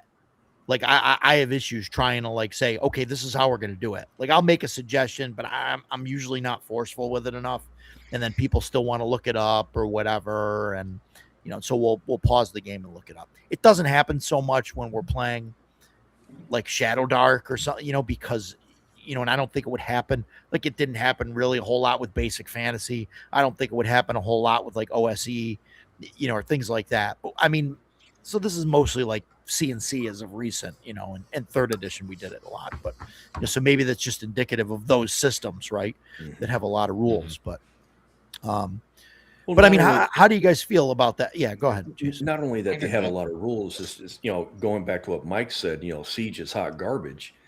So many of the rules are so poorly defined that we were like, okay, I mean, there's a rule here that's kind of half written, and I don't know what I'm supposed to do with it. So you pissed Stan off now, see? And I agree with Mike. I think Siege is garbage, but that does not mean that I didn't have a good time. We had a good time playing CNC. I thoroughly enjoyed it. I enjoyed running CNC until I didn't. Yeah. I ran it for a few years, and then it just little things started to irritate me. Yeah. Those little things become a whole lot of little things. The problem came in was, I no longer had CNC books on the table. I had 2E books on the table to fill in the blanks for rules that weren't in the CNC books. That's how I feel about Shadow Dark. Yeah, I feel the same way. That was our thing with it. It's like, it's fun. Yeah. But can it be long-term for me? Probably not, because it's missing a lot. Agreed. Yeah. I mean, even in class design, I would take OSE class design over Shadow Dark any day, because, I mean, like, look at the Paladin from the playtest. That's not a Paladin. Nothing about it screams Paladin. Sure. It's a fighter without specialization that picks a deity and gets a horse and a magic sword at first level. Sure. That's all you are. No, agreed. Hey, I got a dumb off question. Owlbear rugs, right? Owlbear rugs. See the orange beak on this guy? Well, I started making gray ones. Here, wait, hold on. He's got a Hold them black. both up. So I'm doing both. Should this guy have an orange beak, or should I leave it black?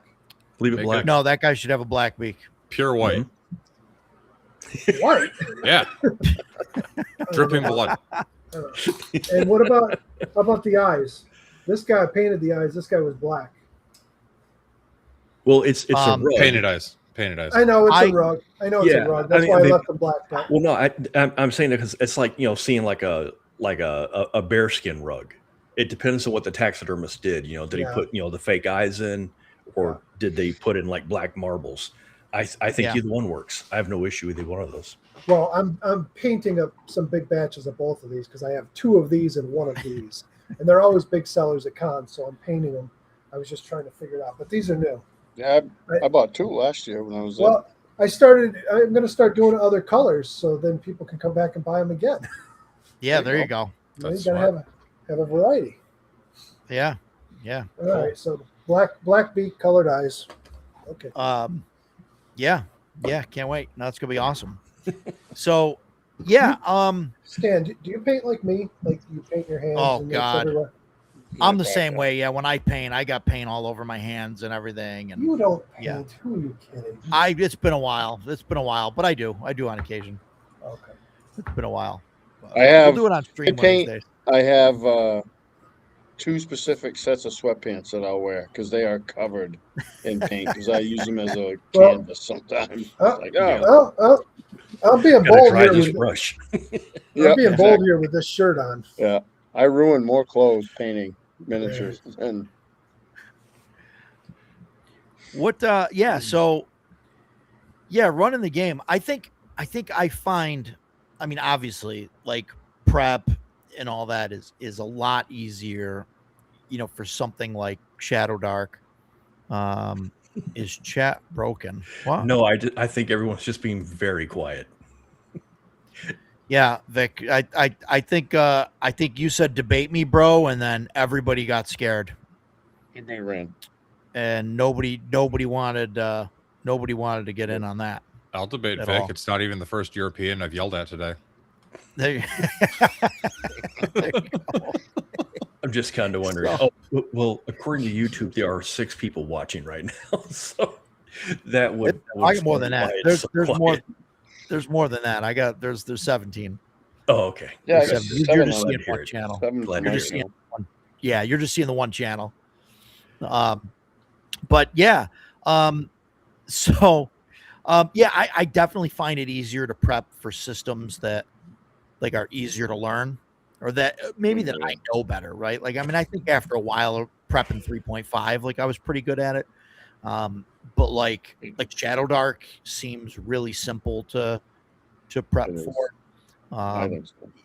Yeah, and I mean, Yeah. I like it. I get that maybe it's too simple, for some people, and that's fine, But like I don't know. I think that I think I'll get out of it, especially with the Western Reaches stuff, and we'll see what happens once the players get to like past 5th level. I think our highest is what Jason is a 4th level Yeah. character, right? So I don't know. I think we'll see what happens. But I think I think it'll be fine. I mean, the way that I run it anyway, I don't know. Yeah, I think it'll be fun. I think my main thing about Shadow Dark, right? Like I've been playing for 35 years at this point. When Shadow Dark has a rules gap, I can just fill in the blank with like OSE or Swords and Wizardry or whatever, right? A newer Yeah. GM who has a party that says, well, I don't want to go into the dungeon, I want to go over the mountain and see what's on top of it or beyond it or whatever, they're going to have a problem in Shadow Dark if they have just the base book. So I agree, Yeah, with, right. agree with you there. I've been DMing since '88, right? It's easy. You can Mhm. adjust and do whatever.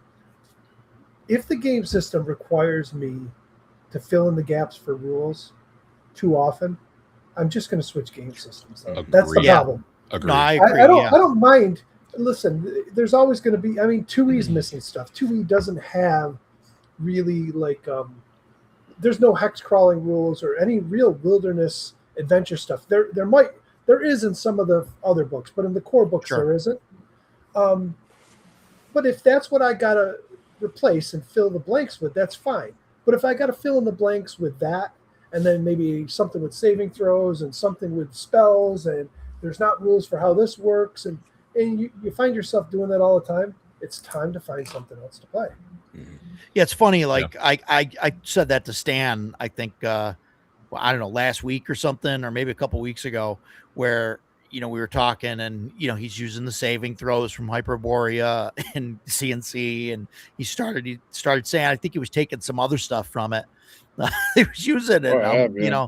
And I'm like, I mean, at some point, like, how is Castles and Hyperborean Crusades, by the way? Yeah, right. Working awesome. We just had my 86 session the other day. But I mean, yeah, going but all right. at some point, like, it's not like, we get into the whole ship of thesis thing, right? But like eventually you're not playing CNC anymore. Like, you're playing CNC with, but all the rules are from Hyperborea, like where's that cutoff, like, for you, Stan? Like, are you close, you think, to saying, fuck it, we're converting to Hyperborea, No, probably not. The only reason, well, the biggest reason probably I wouldn't do that with the campaign I'm running is, one, because it's it's got all the fantasy races in it. We got I don't think there's any. Matter of fact, my current players, I don't have any humans. I have a halfling, a dwarf, and a half orc. Blasphemy. So, Blasphemy. there's no humans. We used to have one, but he got busy with real world shit Ugh. right now. So, and part of me also, I love this. Obviously, I love the system. I think Jeff did a fantastic job with it. But I kind of want to save that wholly, is like when I'm running my guys through the modules. I want them to experience the whole, and they experience the world of Hyperborea. Yeah, I get that. Sure. That's what I'm trying to save it for. I think it's awesome. Like, and my only hang up of just not like when we finish this campaign, not just going over and just playing a Hyperborea game, is this is the third campaign I've ran in my own setting, and my son's running a campaign in my setting, and I kind of want to continue that tradition for as long as I can keep gaming. So, but I'm fortunate that I have plenty of people time to play. Like, we have our weekly group, and when my turn comes up, I can easily run a Hyperborea module, and then the next time my turn comes up, I can run another one if I want or whatever. But I love the book. Like, the books are just like, man, they're dangerous when I pick them up, because I do have that overwhelming urge of just being safe. Screw all that. We're doing this, because I love those books. I love them. They're great. There's always something new in there I find, or something, between the like I told Jeff when I was at OSRCon, when I played with him, I said, you have like this great combination. Like, I think the system is so good, but then you have the setting to back it up, and it's just such a great combination that really hard to beat, in my opinion. Yeah. And so Stan, because like what's it like when you prep and and run the game? Like, I mean, are your players like they know, hey, this is what we're running, this is what we're pulling from CNC, this is the stuff that's getting added from Hyperborea? Or do you like change that up? Or I mean, I'm really good at bitching about stuff, but I like to also think I'm good about trying to come up with a solution and just not bitching about it. So I'll usually start like noticing things and be like, oh, I don't really like how this works, and then, like, I got reading, like, I think one of the first things I brought over from Hyperborea was how they do like the weapon specialization. I didn't. CNC was okay. Like, I could have left it that way, but like, I wanted to give them a little bit more. And where with Hyperborea, you start to actually get into multiple attacks, which you don't really get in CNC. You do, but it's like they got to be one hit dice or whatever. And I'm like, well, that's cool, but when we're 10th level, that's going to be a little limited in application, because I'm not going to throw one hit dice stuff at you all that often. So I was like, I like how CNC does it. and I give. I mean, I like how Hyperborea does it, and I give CNC credit. It is very easy to hack that system, Yeah. to add Yeah. things like that. Like it was seamless. And then so we would play it, and the guys liked it, and then I would see something else, and I'm trying to remember the other things I added. The big one was the saving throws. That I At first I didn't think I was going to be able to fix that issue, to be honest, with CNC. And then I looked at Hyperborea and I was like, okay, and I played it some, and I was like, I like how they do it, but I just, because I was so locked into like the siege system. And then I sat down and I was reading the saves Yeah. again in Hyperborea, and I'm like, well, why don't I just for saves abandon the siege system and use this, because this works. Like, it's very simple. You have one number, like depending on your level, and then I made some modifiers. I got some suggestions from my guys because there was stuff that I didn't think of, like, Rooster in the comments.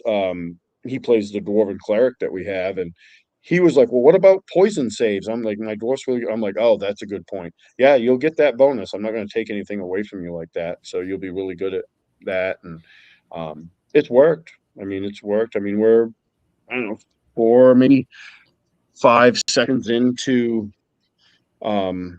using it, and it's worked really well, and they've been happy with it. I mean, and it hasn't been they're happy with it because they're always making their saves, because they're not. um so it's worked. But yeah, Yeah. it's usually me thinking about it, and then I'll throw it out there. Like, I have great guys that I play with, so it's like, hey, I'm thinking about doing this, what do you guys think of that? And they're like, oh. And then, because again, like Matt, my friend Matt Rooster there, he thought of the dwarven poison save, which I had totally forgotten about, like any sort of racial bonuses towards saves and stuff. So we factored that in. So yeah, I mean, we Yeah. just do it. And then, like I Yeah, said, it's I interesting. honestly, if it wasn't for the poor editing of the books and the lack of them really putting out anything, I mean, they're putting out tons of stuff and it interests a lot of people, and this isn't any shade towards that. It's just it doesn't interest me that much. So it's like, I'm not excited about anything coming out. So if I'm going to keep running the system, I like to see like a new book that's like, oh, that's really cool. I've had the opposite effect because, like, as Yeah. we've talked about, the Monster Armory books came out and those were awful. And Yeah. I was excited, and then I got them and I was like, these are, I'm not even going to use these. I got rid of them, sold them. Dan, you mentioned to Paul, but you said, advanced dancing. It's an old school Shadow Dark Wizardry Conqueror King of Hyperborea. Right. I mean, are you actually using a mix of everything? And how do there's your players?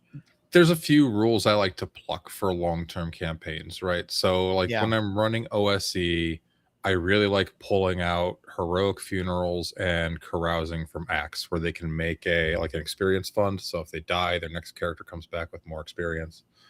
I pretty much use Shadow Dark's always on initiative in everything now, where I just try to consciously go around the table and Sure. see what everybody's doing, right?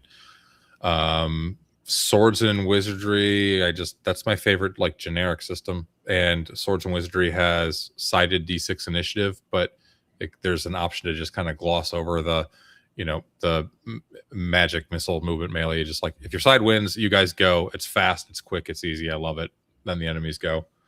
Hyperborea is my favorite, so that's like the main game I'm running, but just with a few tweaks. Yeah, with different So, stuff. And yeah. your players, like, you don't sound like you have any major like things that you're pulling or changing. Some of your players are pretty much oblivious to it or okay with it. It's like part. 90%, 95% Yeah. Hyperborea. It's just like it's a lot of it's like procedures or like GM facing things that I've picked up from other systems that I like, so I just apply pretty much everywhere kind of reflexively now, like the always on initiative from Shadow Dark.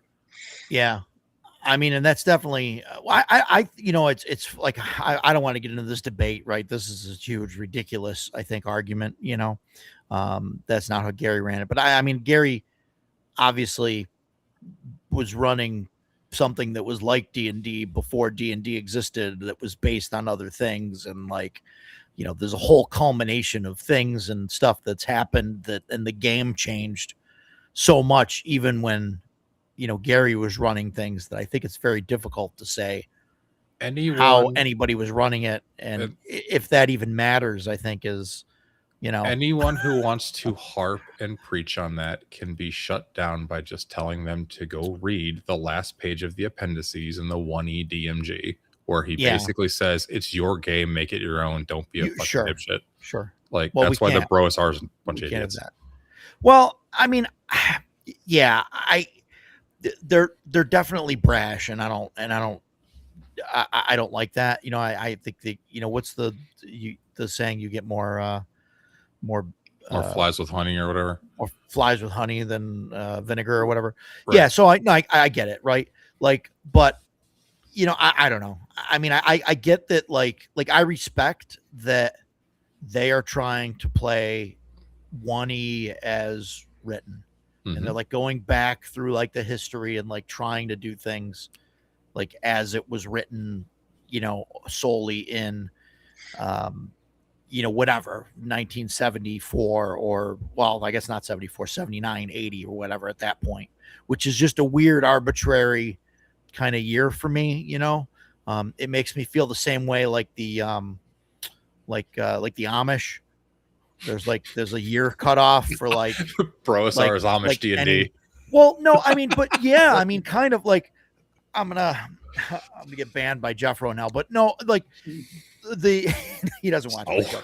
No, but like there's definitely like a year cut off where it's like, oh, we can't use technology after 1885 or what. I'm just saying numbers. I have no idea what I'm talking about, people. Okay, I don't know, but like, you know what I mean? There's like this technology cut off. There's a line somewhere where like, oh, they can use this or they can do that, and I think like that's where like the Bro SR falls, where they're like, okay, we're going to use this set of rules that were out in like these times. And I mean, I can respect that, right? Because like I want to go back and play White Box without Greyhawk, without all that stuff. And I understand that there's stuff that you have to add in or stuff that you have to change, but I mean, I'd like to try it. You know what I mean? So, I mean, I give them credit for going back to 1E and saying, hey, we're going to try and play 1E, rules is written, Right. But the entire premise of yelling at other people on the right way to play make-believe with dice is stupid. Yes. No, agreed.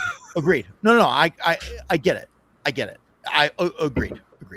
So now I want to get back on this kind of mixed rule thing. Because like think like Shadow Dark, the initiative thing, the torch thing. So I should say it's the initiative going around the table and the torch timer. Like that stuff, I think I will carry forward forever. Yeah, I do like the real time torch timer.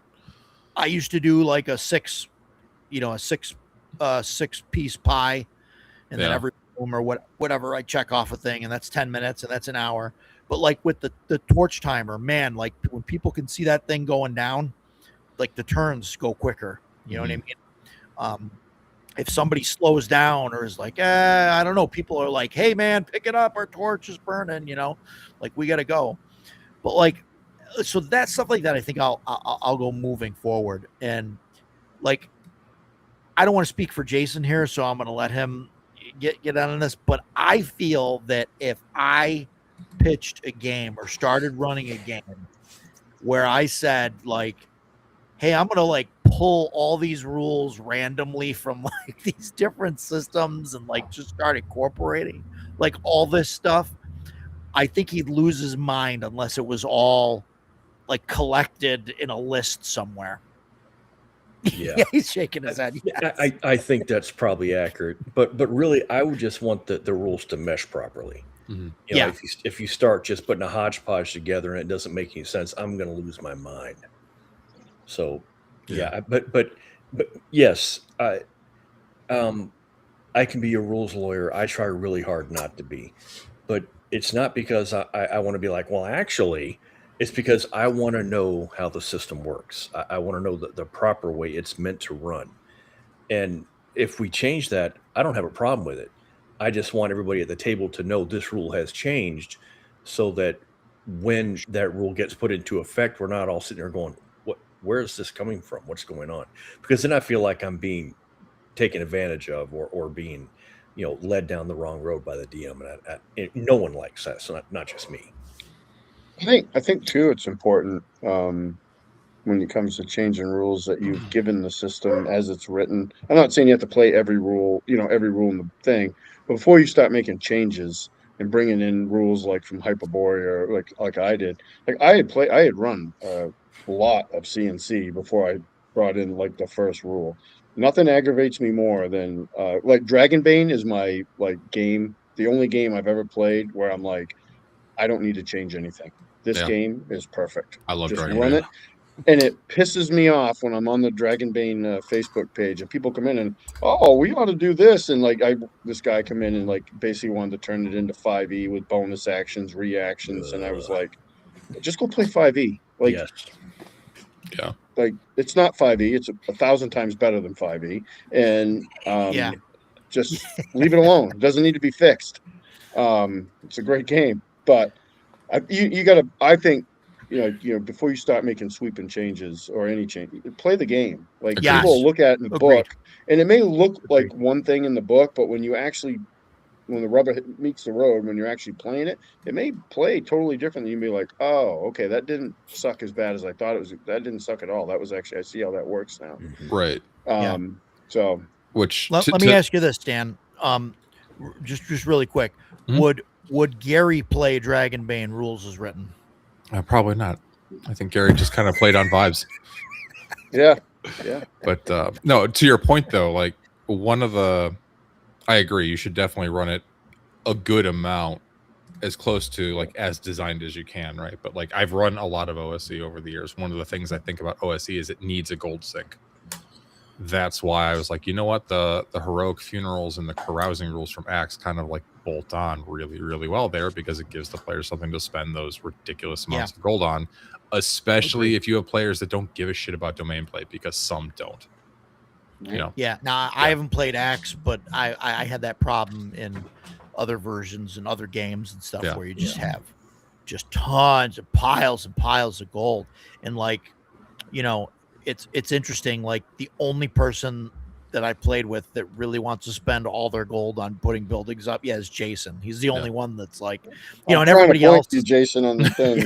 But everybody else just hoards. Like, and I mean, that's the way it was like back in the day. Like I would try and get people to do stuff like, hey, like, why don't you like build a castle? And they're like, well, because you're just gonna like invade it and blow it up or like whatever. And I'm like, well, yeah, but that's like fun. Like, I mean, not that it's fun to like I wouldn't like say, hey, oh, by the way, your castle got destroyed, but like, no, you say, hey, there's like an army, and like now you got to get your people together, and like you got to do stuff. I don't know.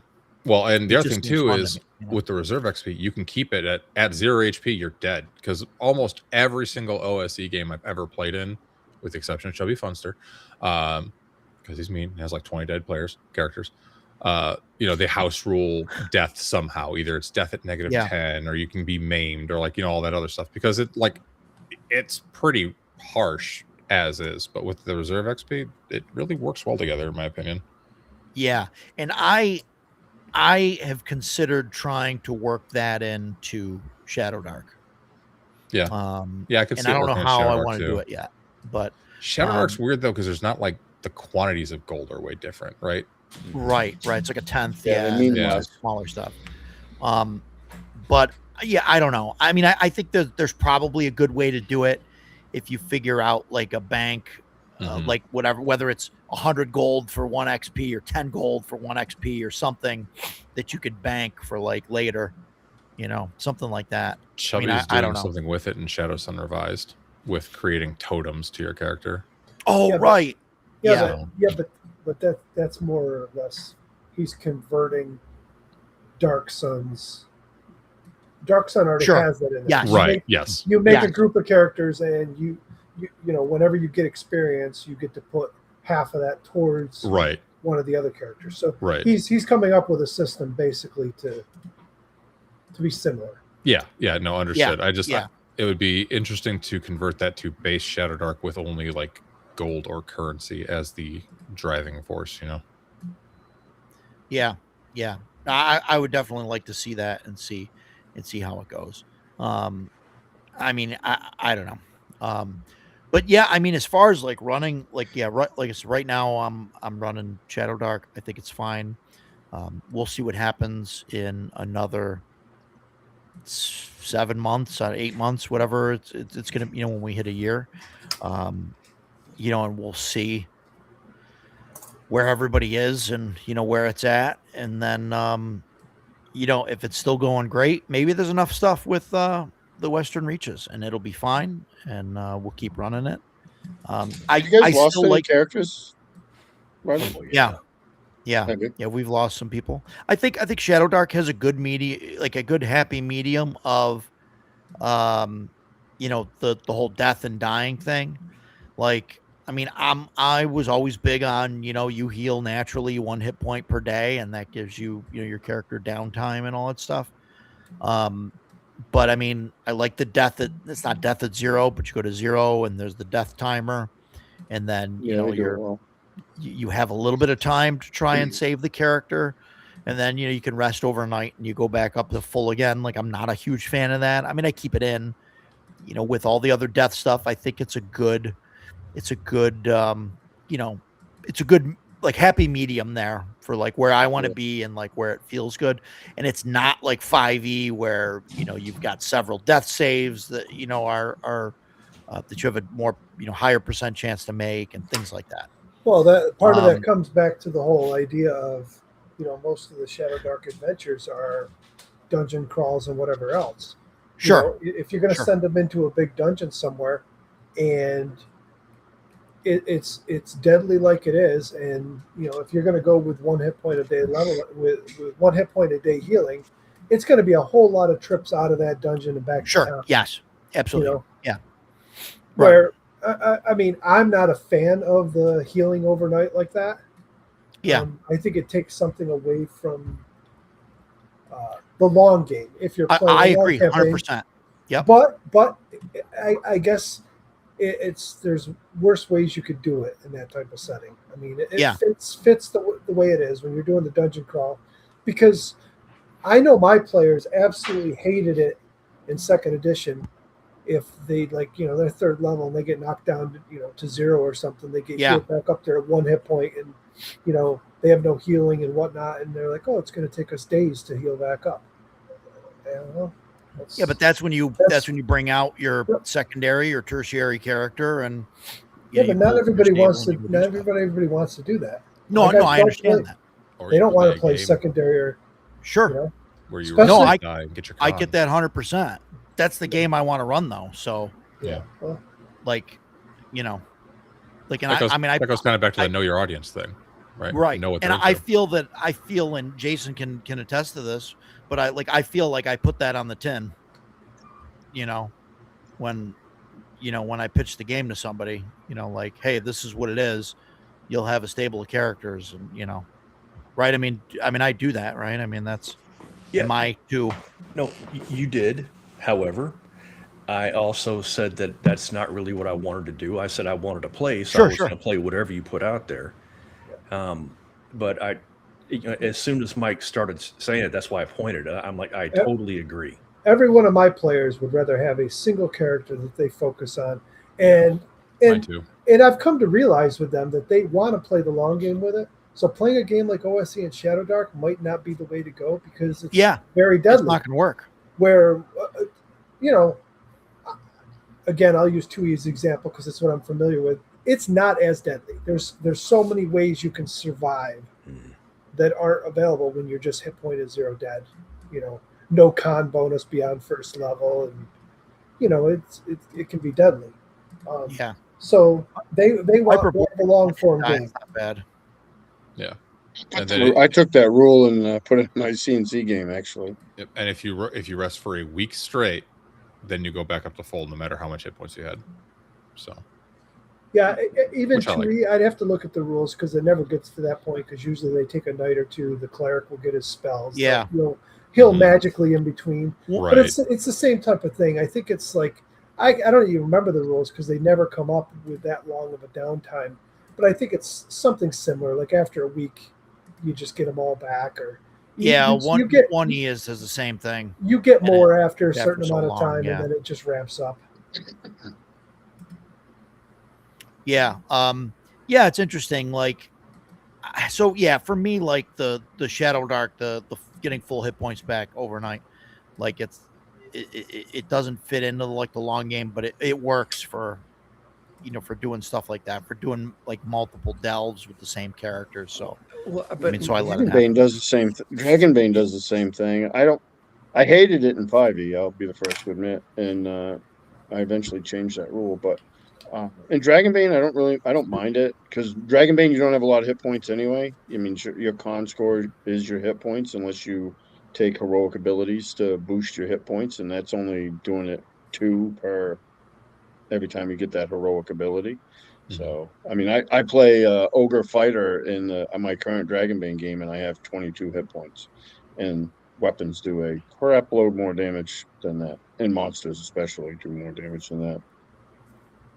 So I don't really have a problem with it. But when you're a 5e fighter with almost 200 hit points, and you fall in a vat of lava and have none, and then take a little resty, and you're perfectly fine the next day, it's a load of bullshit. Agreed. Or your grave cleric cast 1 heal spell for maximum healing because you're Yeah, dying exactly. in the lava.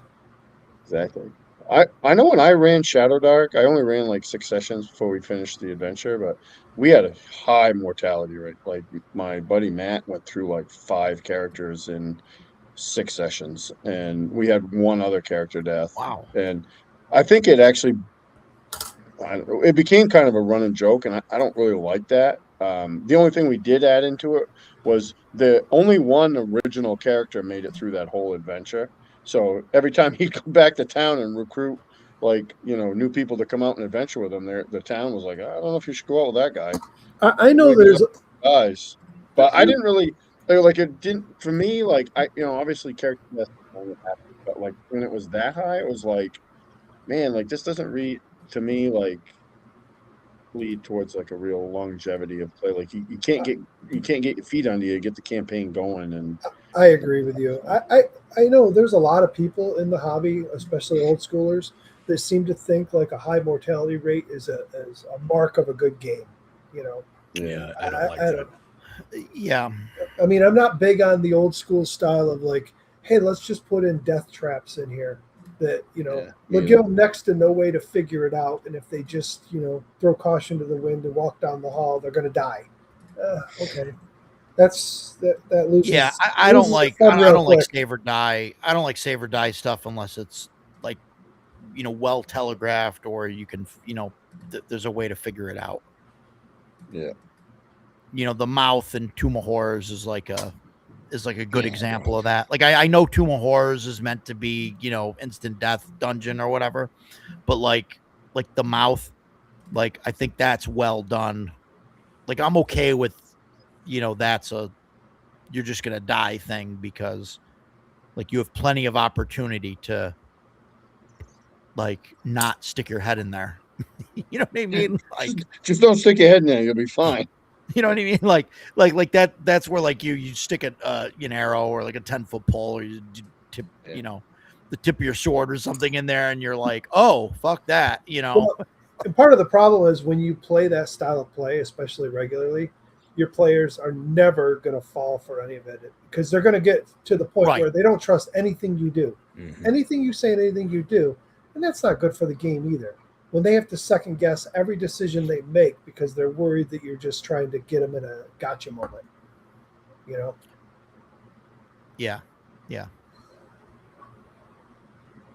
I hear you. Yeah, So like I don't know.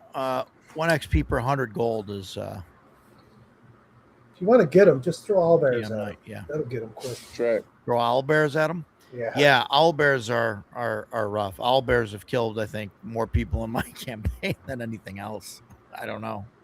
I've used one in CNC, and I was guilty of not reading all of its abilities. And then when we were in the midst of combat, and I did, I was like, oh no, I've done this is I've done that a this whole is bunch of not good. times. This is not going to go good for you. And it did in our dwarven cleric for sure. I have Yeah. this bad habit. Like I've done that plenty of times. Run an entire encounter and forgot about a whole set of abilities they had, and then Oh, yeah. afterwards see it, And I have this bad habit of telling my players afterwards, like, "Oh, I screwed up. They should have done this," and I need to stop doing that because then next time they encounter them, I just play them normally, and they'll be like, "Holy shit, what the hell just happened here?" You It know, was an Yeah. elite. they didn't do that last Yeah, time. that's right. Nope. I can get away with that too because I'm always changing monster abilities on my I players, am too. what they do. So, like, if I did that, they wouldn't. They'd be like, "Oh, great! These are even more worse. These are worse than the last ones we faced. Awesome." No, nothing I hate more is when your players are familiar with the monsters and make sure you know them. Combat comes up and they're like, "Oh, I know what this guy does." Okay, well, no, you don't. Yeah, my Not guys. today. Yeah, my guys don't do that because I think they're so used to me changing things, and they wouldn't do stuff. They don't really meta really that much anyway. So it's like the I've gotten I'm on always changing stuff. I've gotten on Jason's case about that, where I've like had to like talk to him and be like, dude, shut the fuck up. As soon as you say the name of the monster, Andrew looks it up. Like, Yeah, because it's not me, like, because I know all the monsters. And so, but I look forward to fighting them. And so I will look at the other players and be like, I don't know, because Yohai has no idea what the hell this thing is. But early on, I would say, oh man, it's a piercer or it's a cloaker or whatever, because I'm like, oh, this is awesome. I get to fight this cool thing. And Roger's not BSing, man. The second the name of the monster came out, Andrew's trying to be all like no one can see him doing it, slowly flipping through the monster manual. Come on, man, what are you doing this for? We should have like a yardstick and just like. yeah. Oh my god. It's like none of my players would. I have had my good buddy. He has asked me like kind of like not specifically about monsters, but he's asked me kind of like meta questions, and I didn't even have to say anything. He asked me a question one time whether like somebody an NPC in the game died, and he was like, "Well," and he looked at me and he was like, "Well, did you want this to happen?" Or like he was really like asking me behind the scene questions like in game. I didn't even answer. My son was like, "He's not going to tell you that. Like, what are you doing?" And I didn't. I'm like, "No." I'm like, "No, whatever. You guys do whatever you want. I don't care. Do what you want. I'll roll with it." Yeah, I'm with Dave Mills on that. I've got a buddy that in his first I ran the first campaign he was ever in, and he would get so excited when a new monster showed up, especially if it was something that was on Critical Role, which I don't watch Critical Role, so I don't know what the hell's on Critical Role because I don't give a shit about Critical Role. But I remember one combat I mentioned the word Bahir, and he was like, "Oh shit, guys, it has a lightning line breath attack," and I was like, "Nope, this one's got a cone. Fuck you, Chase." That'll bring you. Yeah. Yeah, Cursor Strahd. Like look up vampires in Shadowdark. They're like really rough. Like you could see where Kelsey was like, oh, vampires aren't that great. That's not me. Okay. No, vampires like aren't that great, so we're gonna make them really badass in Shadowdark. So, yeah, it's interesting seeing some of that stuff. Edgelord, a little late to the party here, but Wrapping a Puck is number one. Yeah, it is, because it's not just the dungeon, and there's hundreds of square miles of overworld to explore and interact with. Yeah. I want to run Hot Springs Island. Hot Springs Island's fun. Like that's the one I want, and I know that's small.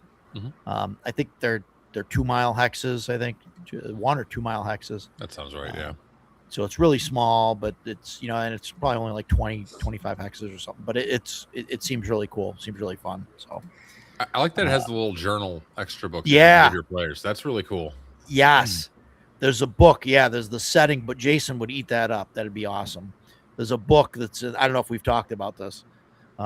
There's a book that you can buy that's like the setting book for Hot Springs Island, and it's actually a book that you could find in game. That sounds familiar. Yeah. So like your players come across it, and then you can like physically hand them the book, and it's got like art and stuff of like certain plants and stuff in it. Yeah. It's got information on the island that you can use. Yeah. Okay. And it's got Yeah. like journal entries from Yeah. people that have died on it and like what the different plants do. It's really cool. Yeah. Yeah. It's cool stuff. Vic, I'm glad that you didn't add the silver stake shotgun because somebody like Jason would probably like one shot Strahd or something. And it would just be These bad. things happen. Yeah. Yeah, so that's really cool. I think Hot Springs Island, like I'd like to run that. Maybe with Shadow Dark, maybe with OSE. I don't know. OSE is probably a better fit for it, but You could do it with either. I mean, it's pretty low level, so you might have yeah. to tweak with the scaling in Shadow Dark a bit. But oh yeah, Shadow Dark, I think it works fine. Like until maybe like 5th level, the levels start to double. yes, You know, like 5th level is probably closer to 7th level, and then yeah, 6th level is probably like 8. Just because it's I think because of the spell casting for the most part, does it. yeah, and it depends on a lot on if they get advantage on certain spells. Then it's like those Yeah. are functionally limitless. Yeah, Yeah, I could see like advantage on fireball with like been there. a +6 or something, like Yeah, would just get old. Because that's a tier 3, so you need a 13. So if you need a 7 Yeah. with I told you- advantage, with advantage. Yeah, I told Yeah. you, I think that's the major downfall with Shadow Dark. I think as you level up higher levels, you're just going to get so many of those. When you pick your advantages, there's only a few choices, so you're going to get like as a caster, you're going to get the +2 intelligence or the + to your spell casting Sure. or advantage on a spell. mm-hmm. And then all of a sudden here you are at 8th level hurling, fireballs left and right with advantage and bonuses to attack. And Yeah, Shadow Dark can very quickly go from like survival oriented, like darkest dungeon crawl style to like immediate gonzo with one level like up. heroic, yeah, Yeah. and that was like my issue with DCC. And you're all glass cannons, and especially like the mages, it gets out of control in a hurry. And so like trying to prep for that is just, it's crazy. Like I had issues with that where like you don't know You're where you still want to pretty be. fragile though in Shadow Dark once you get to higher level. I played it Yeah. until 8th level. Yeah. and It's You're true. pretty I mean, I was a 8th level It's wizard true. with 15 hit points. It did not take a lot to and I had a great, like I got some of those like advantages or whatever they're called, where my intelligence got boosted, my spell casting, I had a +7 to like spell casting. I was still failing rolls. It happens. Like you never get into a superhero. Like I see it with like what you're saying, Roger, with DCC, because in our time with that, we've had casters and some of the I mean, it was great because it saved our ass, but I could see like once they got even and that was at lower levels, but once it got even higher, I could see how it would get, right off the rails. Yeah. I don't think Shadow Dark ever gets that way. Not in my experience with it anyway. You're still playing in Ravenloft, right? No, we finished that adventure. We're going to Dark Sun next. Oh, okay. Whenever that Game Master's turn comes up again. I was just looking at magical leeches. They're a Ravenloft monster. I'd never seen them before. They're low level, 20 Thaco, whatever. Think of them like a rust monster, except they leech magic out of items, and they can leech spells off of casters. Oh, nice. Yeah. That'd be a fun. Yeah, I don't know. Maybe not to drain magic items, because that would kind of suck as a player. Yeah. Unless you're going to really telegraph it and they know what they're going against. Well, yeah, and I mean a lot of that stuff got put in, I think, just to handle the players, that got like a ton of stuff.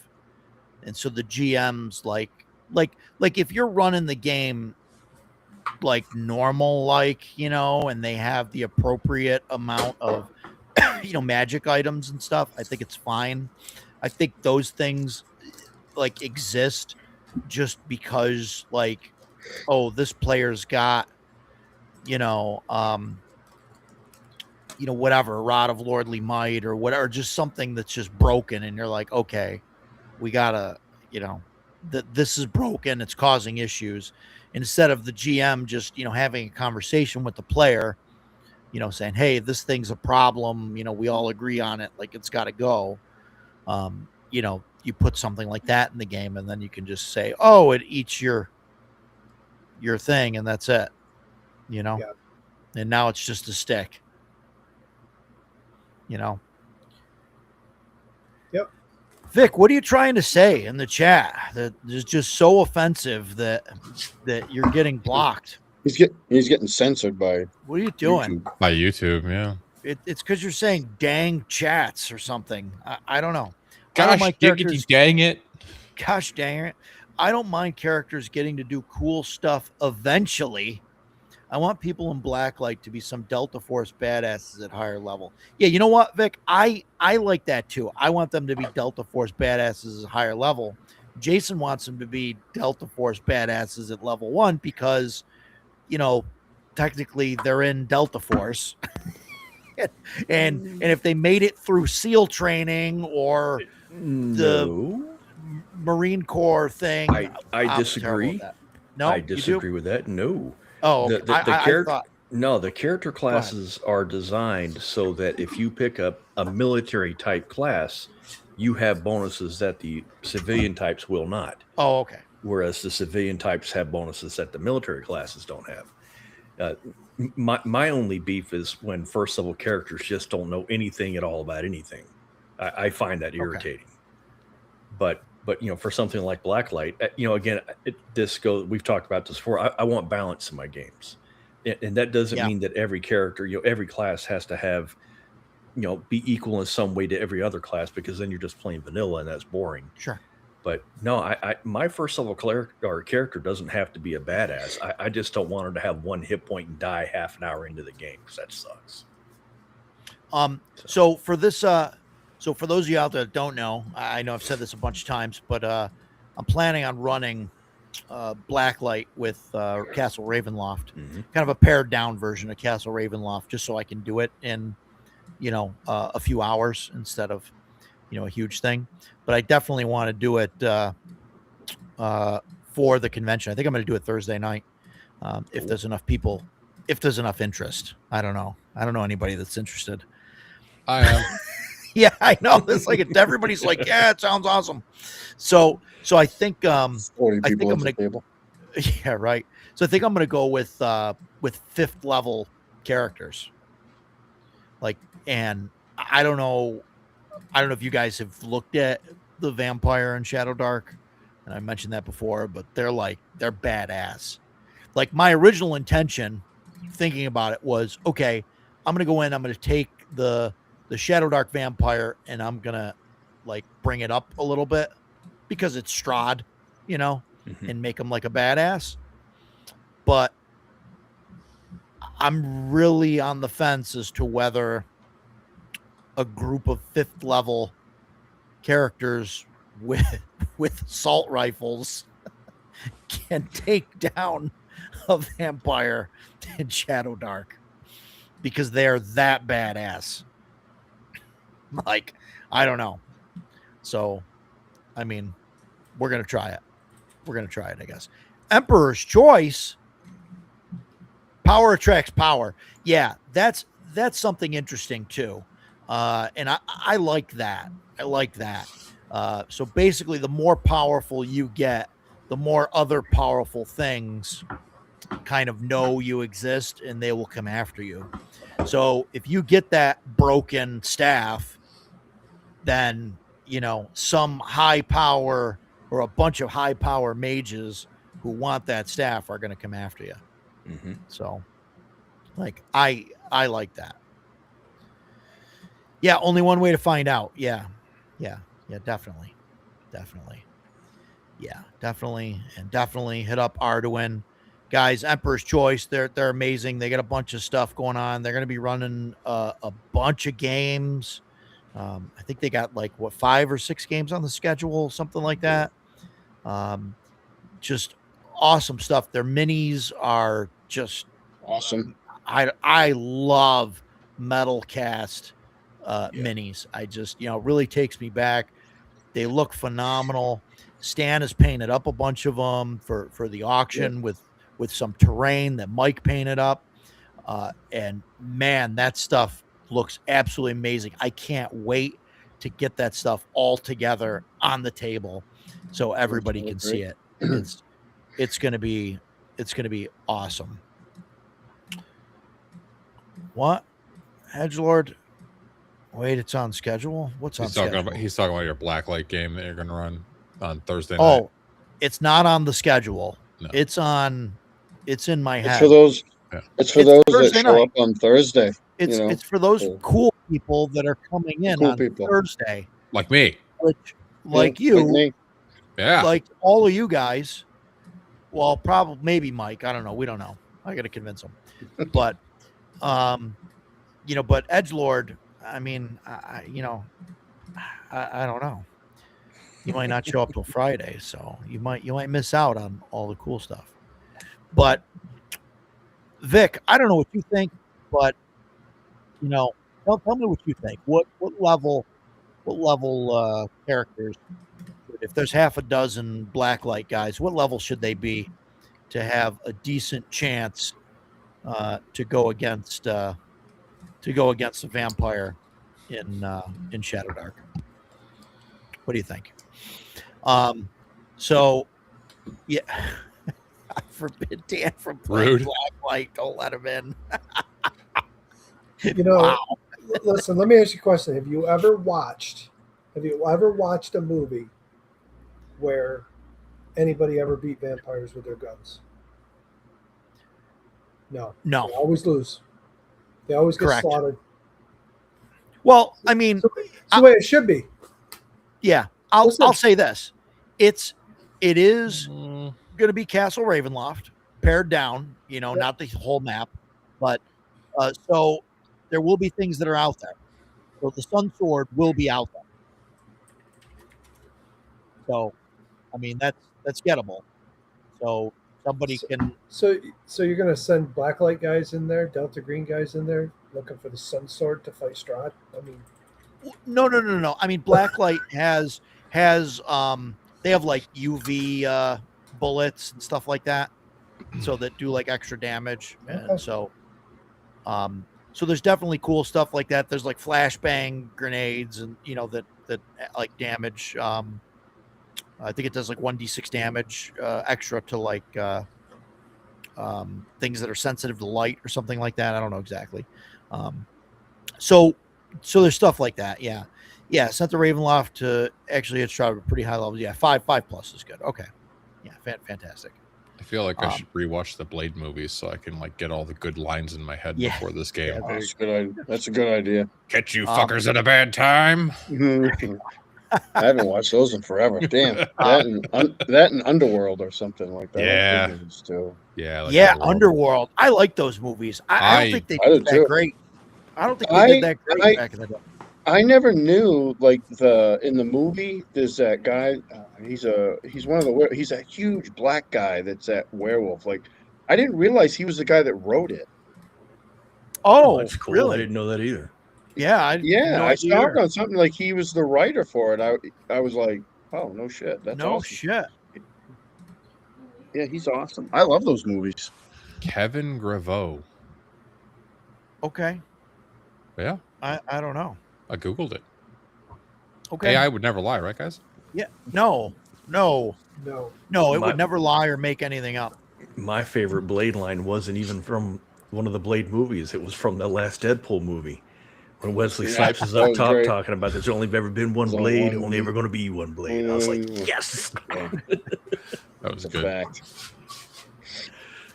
Oh man, we watched that. I don't know, last week. One night, Gene and I were hanging out, and Chloe was, I think, staying at a friend's house or something. And we were flipping through, just what do you want to watch? You want to watch this? You want to watch that? And we were and she was like, hey, do you want to watch Wolverine and Deadpool again? Yes. Like, yeah, absolutely. Yep. Those Blade movies are on like every freaking weekend cable. Yeah. Really? Yeah, because I go up to bed. My wife's always asleep when I go up to bed. She's always got the TV on, puts it on certain stations, and it's like half the time I go up there, it's either a Marvel movie or, well, that would be Blade too, but it's generally it's Blade's been on quite a bit lately when I go up there. Yeah, cool.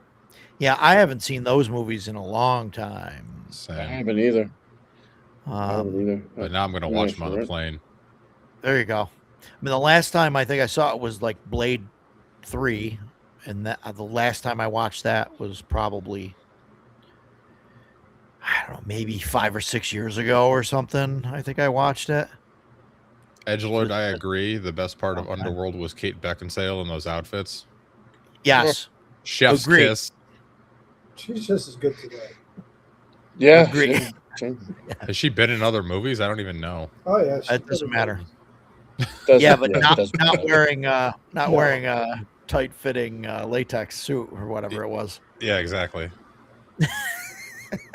Yeah, those are great books, Vic. I've read the first like 3 of those a while back. Those are awesome. Yeah, I'm gonna have to run them. I think I did. I think I did a decent job running Blacklight when I did it. I'll pat I myself thought it on the was back. great. Yeah, seriously. And I've said this before. Yes, we've talked about this Yeah. before. I had a blast with it. I loved it. It was a one shot. I would have gladly have kept going with it. Had a great time. Yeah, cool. Yeah, it was fun.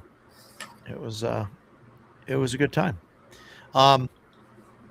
You think we can roll up characters on the spot, or should I was going to pre-gen them all, but I'm considering. Pre-gens are great because you don't have to worry about rolling the dice. Yeah. But I mean, they follow the Shadow Dark rules: 3d6 straight down the line. Play what you got. Yeah. Yeah, and then leveling up to 5th level isn't. The fifth level it's going to start causing people to wonder, and you're rolling. Wait, you get another roll. You get 2 rolls at first, and then one at second, and then one at fourth. So really, you're only rolling for 4 skills. Third at odd levels, Is it? Oh, so third and so fifth. 3 and then. 5. But yeah, So still same amount. You're getting 4 rolls. Isn't only humans that get? Well, you guys are only playing. It's only humans in black Yeah. clothing. You're right. it's only humans in Blacklight. Yeah, so they get the bonus. Yeah. Yeah, I mean, that's not terrible. I think what I want to do is I want to print up, if I have time, I want to print up. I'd like to do pre-gens, but then have like all the equipment. I want to print up like cards, and like laminate them so that I could just put stuff out on the table and be like, okay, here's the equipment loadout. And then, everybody based on that'd their be great. strength can know what to take, instead of giving everybody the book and having to write all that stuff down. Yeah. Like this way, it's just on separate cards. But I'm a huge fan of pre-gens at cons just because Yeah. I've Just sit played down and games where I've play. been given the opportunity to make our character, or you could use a pre-gen. I just grab pre-gen. Yeah, same. yeah, Yeah. It's I a con plan on game. making pre-gens for my my Shadow Rim game, just because I just want to be able to have the guy sit down and start Yeah. playing. yeah. I don't know. that's what It's wanna do. interesting. Like, even if you're and do that right. Like, I'm perfectly fine with using pre-gens for a game, but man, like Shadow Dark, I guess it depends on the group. If you get people that are, if you get people that have played games before and stuff, like it's not that hard to say, oh, we're gonna roll up a first, because you could do it in less than a minute. I think. Yeah, it's super easy. You You're, can. you're it's not you're not playing Rifts or Palladium or any Yeah. craziness like that. So You can, but it still took my guys over a fucking hour to make characters because it was brand new to them. So they wanted to read through them and Yeah. then weigh the options and sure, yeah. Just give them something to, hey, pick this, Yeah. Like most. Really, Vic? Wow, Vic. It's interesting that we're like opposite on like some of the stuff. Like I would definitely give them 2 rolls at first level, because they're humans, and that's the rules. And I think they deserve it anyway. But I was gonna say I wouldn't Yeah. give them 2 rolls if you're not using the other races because that's the whole point of it because they don't have some of the abilities the other races have. If you don't have but so if you don't have, I get you're what not you're trying. saying. You're not trying to buff them up to match the other races. Yeah. I mean, you could do it if you want, but I mean, I would, and especially for you're- this you're because soft. I don't know if they're going to do it. No, it's interesting, like soft, but like Vic and I got into like the opposite argument about the about rolling for reloading and stuff, and I was like, no, it's the rule you do in every combat. And he was like, well, if the guy just shoots a goblin in the head, and I'm like, no, damn it, he squeezed the trigger and unloaded 20 Yeah, bullets, like he got nervous. And that was one of the things that was a serious point of contention for me because trigger discipline is Sure. that's a fundamental of shooting. And you're like we're talking about being you're a Delta Force guy or a SEAL. Yeah. No trained soldier goes in and just starts spraying and praying. That's ridiculous to do that. So yeah, I agree with Vic. You definitely don't re-roll or roll every time you have an encounter. But if it's hot and heavy, then you should definitely roll. The two rolls on the ancestry. If we're not using ancestry, I don't have a problem just rolling once. That's fine. Whatever. Yeah. I mean, I think for this especially, like the second roll, I think it's needed. I don't know.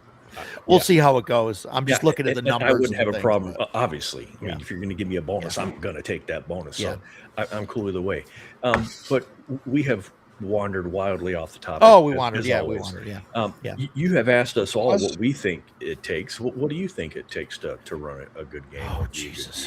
See, I didn't want to get into this because I think I feel like. Yeah, I know, but I feel like that it's going to sound like I'm just patting myself on the back here. And I mean, sometimes that's hard to get back there. Mike and I will shoot you down very quickly. So proceed. No, I think to run the game, right? At least to run the game halfway decently, you need to be somewhat, versed in the rules.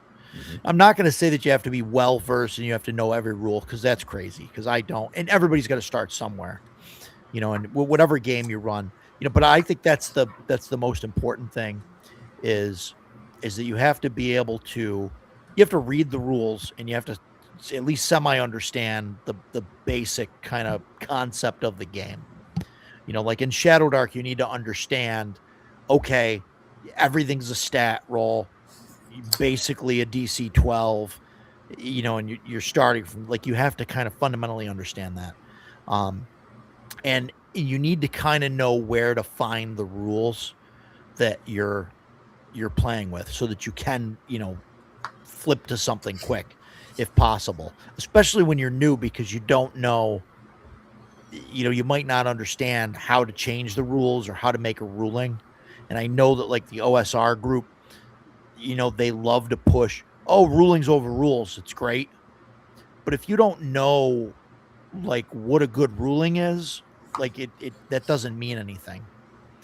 So while you're learning that, you really need to have a good understanding of the basic of the rules. You do kind of, you kind of have to know the actual rules to be able to make good rulings.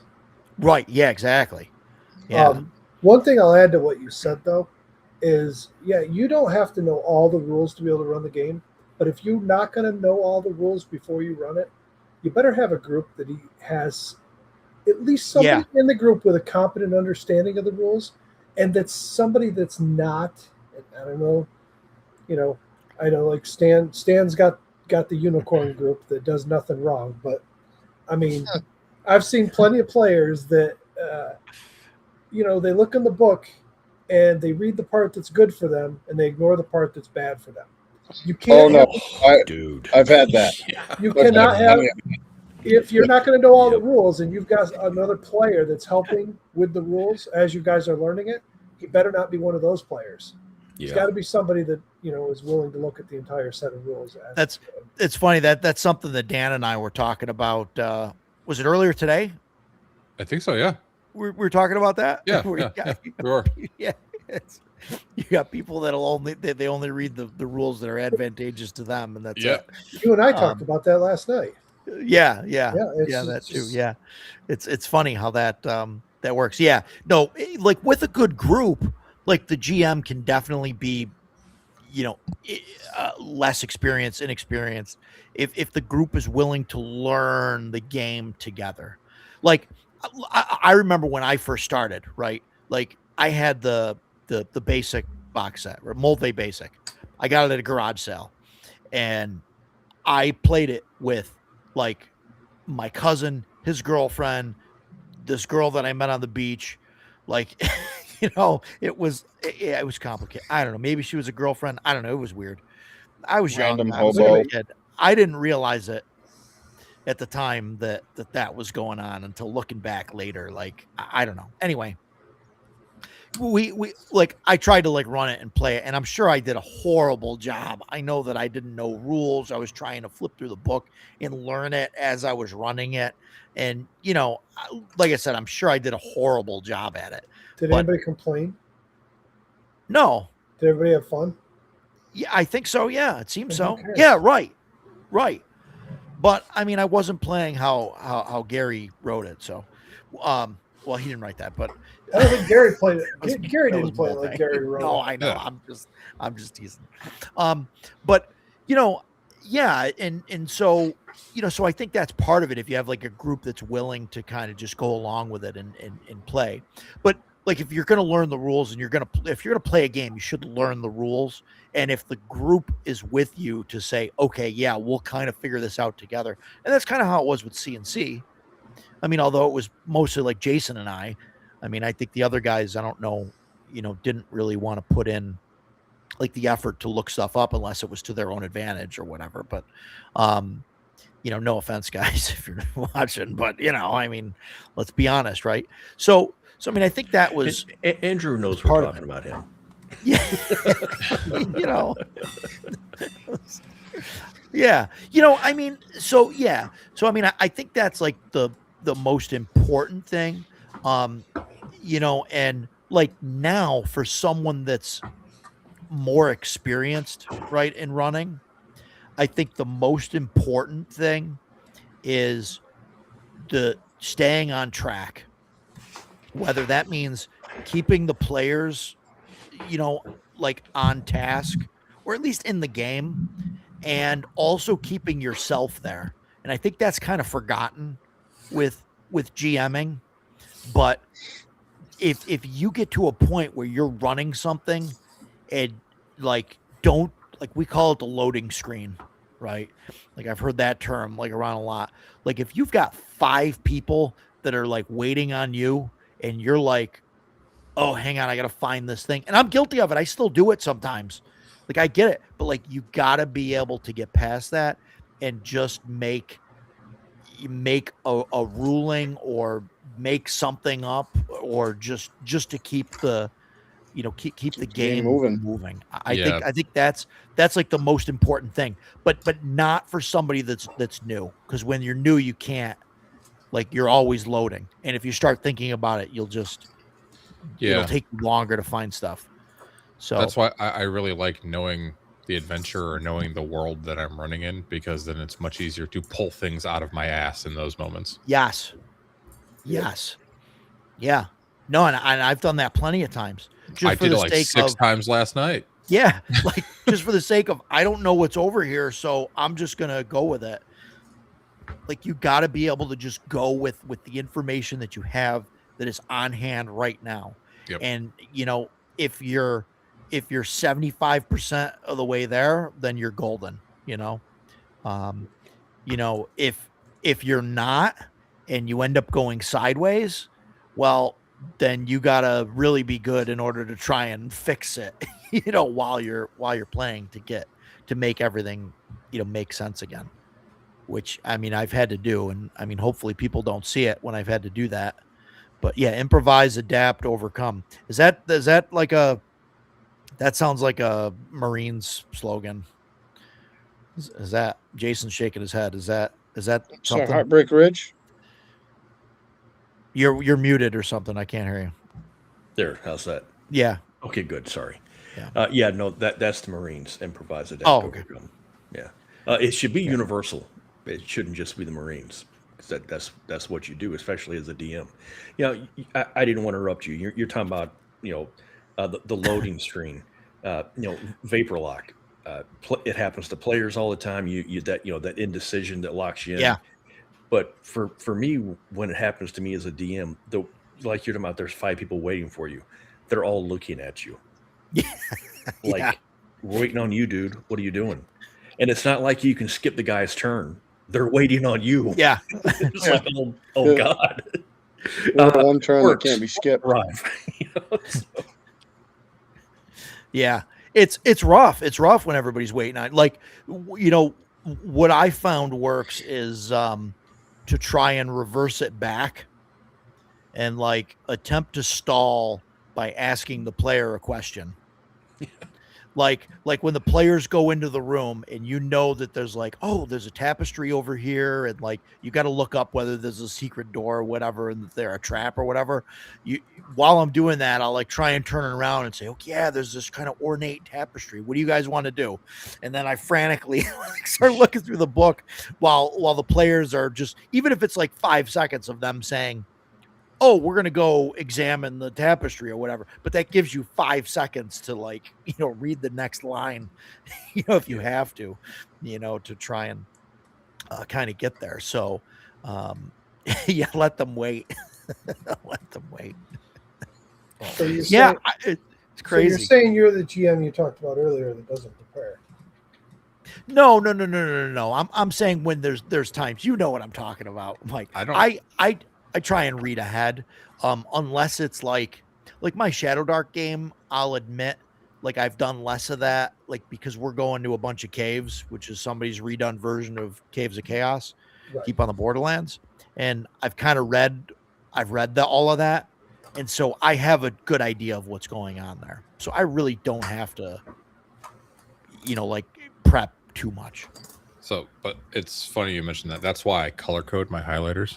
Right. One is Yeah. green is NPCs, blue is treasure, red is traps, orange is monsters, and yellow is just interesting shit. So, but it helps when you're like, okay. You can see it right away. Yeah. When I'm going through a module to prep a module, I generally underline stuff or star stuff. I generally don't like to switch like highlighters and stuff. It's like just too much work to like change pens. I don't know.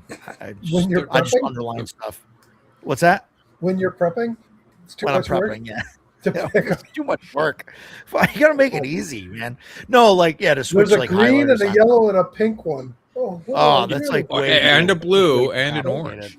That's way too complicated. 5 different colors. Oh my goodness. No, I'll go through and I'll underline stuff. That's like the important kind of things, or I'll star like really important stuff. Yeah. Or circle things. But that's it. That's Public kind of education in Utica was rough, wasn't it? Yeah, well, You've been to yeah, Utica? Yeah. yeah, you've been here, Musket. Still probably better Yeah, than Chicago public schools. Well, rough. Oof. Yeah, I mean, yeah. I mean, when I went through, we weren't going through metal detectors every day. just on occasion. Yeah, I don't think any of us were when we went to school. Now it's an everyday thing, and it's crazy. It's crazy out there. But yeah, I Agile. You mentioned astonishing swordsmen and sorcerers of Hyperborea.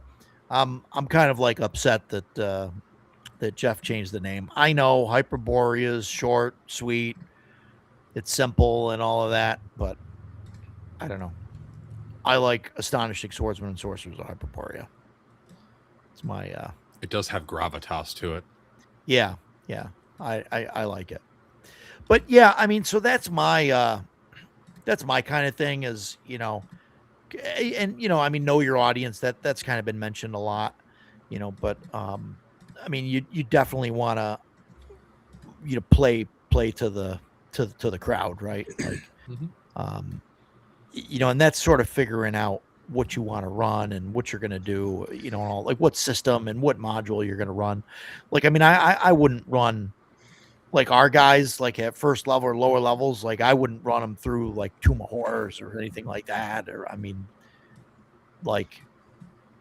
Even suggested at higher levels. So I wouldn't run. Yeah, I was gonna say I wouldn't run anybody. right, even at higher levels, like, yeah, that's Awful. that's something that I would run to say like at some point and say, hey, let's do this. Let's make up like 15th level characters, and Yeah, that's a we'll one shot with play it. Yeah, play it and have fun and see what happens, and we'll laugh it off, and it'll be great. But I mean, I wouldn't want to do that with That's how you have someone's to go into that actual. module. Yeah, I wouldn't want to actually do it with someone's like real 15th level character, right? Yeah, Like the I don't character think- that they've played every week for like the past 3 years and got them to 15th level just to try and open a door and the ceiling collapses. And I don't think they'd be you know, happy with you. there's no saving throw. There's no You're do just not dead. pass go. There's just like, oh, the ceiling collapses, they die, they can't get out in time. And that's why I said earlier, there's still a part of this community that thinks that's great. Yeah, I don't Like get that. Yeah, I don't know. I'm not down with that. For a con Yeah. game, sure. Yeah. Right. Yeah. Right. That's why Yeah, not for a campaign. Yeah, you get some pre-gens that you don't care about, Yeah. and then it's a goal Sure. to see how long can we last and make it fun. Sure. But Right. but if you're going to take their characters they've leveled for 2 years into that, and then just kill them like that, Yeah, I don't know. I don't know how many people out there are actually like that. I know there's people that say that stuff, but I don't know. It could be. It could be just Yeah. they say it. I mean, because like I said, like those modules I think are fun, but like you just can't, you can't do them with characters that have been built up over time. Right. It's just not something you want to do. I mean, Right. maybe a player wants to do that, and that's just crazy. The whole I'm- risk reward thing. But I'm playing Expedition of the Berry Peaks on Bill Sylvie's channel on Fridays. I'm playing a level 12 Nice. fighter. I died because I ate a steak and it was poisoned, and I dropped over dead because I rolled 2 on my d20. If I had been playing a level 12 fighter that I was playing for like 2 or 3 years Yeah. to get to that point, I would have been pissed. I don't know if you know this yet, Dan. Yeah.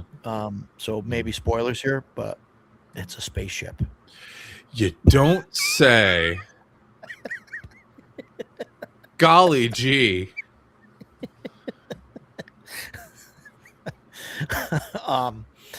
I love that module. I love that module. It's so like much fun. I'm obviously familiar with it. It's my first time actually Yeah. playing it though. So Yeah. but it's Yeah. been a lot of fun. It's cool. It's cool. Yeah, no, you're definitely right though. Like it's definitely in those old modules, like a lot of them have like the save or die stuff. Yeah. And and Well, hopefully you're smart enough to get through them. Like I don't know, like again, we could talk about whether Gary ran it that way or whatever, but like I think the issue is nowadays we want to run it rules as written. And I think like yeah, okay, if the steak is poisoned and like it's there and you eat it, like you're gonna make a save, like maybe a save or die or whatever, right? But like I think I'd like to think anyway that there were signs that you didn't read that told you don't eat the steak. Nope. No? Nope. It's just literally in the module. It's like everything he eats got a 1 in 4 chance of being a save or die poison thing. So Okay. yeah, right. like telegraphing, right? Like if there's telegraphing, right. a glowing gem in the center of the room surrounded by 20 decomposing corpses, maybe don't touch the gem. Yeah. Right? Don't touch it. You think? Yeah. Because I've got Probably not. people in my group that would say, "Oh, I want to hit it. Well, yeah. I mean, Let's see what happens." wait, are we still talking about Kate Beckinsale and Underworld? Yeah. No, okay. Ooh. I would say that too if we're talking about that. Yeah. Wow. Got me thinking. All right, but yeah. It's yeah. It's interesting. Yeah, it's a vending machine on the spaceship. You should have known better. Of course, yeah. Because I was just like, "Ooh, steak! Nom nom nom nom nom." Yeah. Yeah, and I think I don't know. Yeah, we've said some stuff, but yeah, definitely like play to your audience. Like if there's if you're running for a bunch of kids or you're running for a bunch of people that are that have played games for 30 years, like I mean that's there's definitely a huge huge difference. I don't even want to touch that one. I don't know. This is that one will get us oof. Get us all banned. So Wow. vending machines have the same. I love how this is devolved into a conversation about how safe it is to eat food out of a vending machine. You're welcome. On a spaceship. Oh my god. Man, I guess it depends on whether it's like if it's been sitting there or if it's like a replicator, right? Because you get the Star Trek fake economy that everybody gets anything they want immediately from a replicator. So yeah, I mean, I think that's my that's my thing, is just like be prepared, right? Like that's like the whole thing. Like you got to read ahead a little bit. You got to know your audience. You kind of got to know the system. And that's kind of my my whole thing, I guess. That's what I think. I don't know. I don't know what you guys, if you guys got anything else on that, or I think like what you were saying though, like know your audience. I think that's important because you see a lot of channels and stuff, people giving out advice, and it's good advice, but I think often gets lost is people come to the table for different reasons, like I got a good friend yeah, of mine that I game with. He's a high school teacher. He has to deal with that all week. And then he's played in games where he shows up on Friday. He just wants to, kick indoors and kill stuff. Like he's not looking to get Yeah. anything too yeah, complex, because that's all his brain can handle. He wants to play, but he's like, I just don't want to like get super deep. Like I want to play a yeah, guy that's just gonna kick some ass. And then sure, other times he'll play very complex and more interesting characters. But I think that's what I see a yeah, lot with advice. People come in and like anytime anybody ever is like, there's only one way to do something, I usually don't listen to that person. yeah. And you know what? Like, It's interesting because like, and I said the story earlier about playing the One Ring game. Like if Jason and I were sitting at the table and the other 4 people at the table were like, hey, let's go and do the thing, and like, let's move, let's get to the cave, we'll go find the guy and the stolen fireworks, and like, let's boom boom boom, let's go. Like then that would have been a different game. And like usually in a game like that, I try and be okay, sure, we'll do the thing, maybe make us, hey, maybe we should do this. But like if that's what the group wants to do, like, like I'm not going to plant my flag and say, no, we're hobbits, we have to eat every 20 minutes. Like, I mean, you know what I mean? If the players are like, boom, boom, boom, let's go, then like, okay, yeah, let's do that. It's fine. And that game turns out, a different way. Right.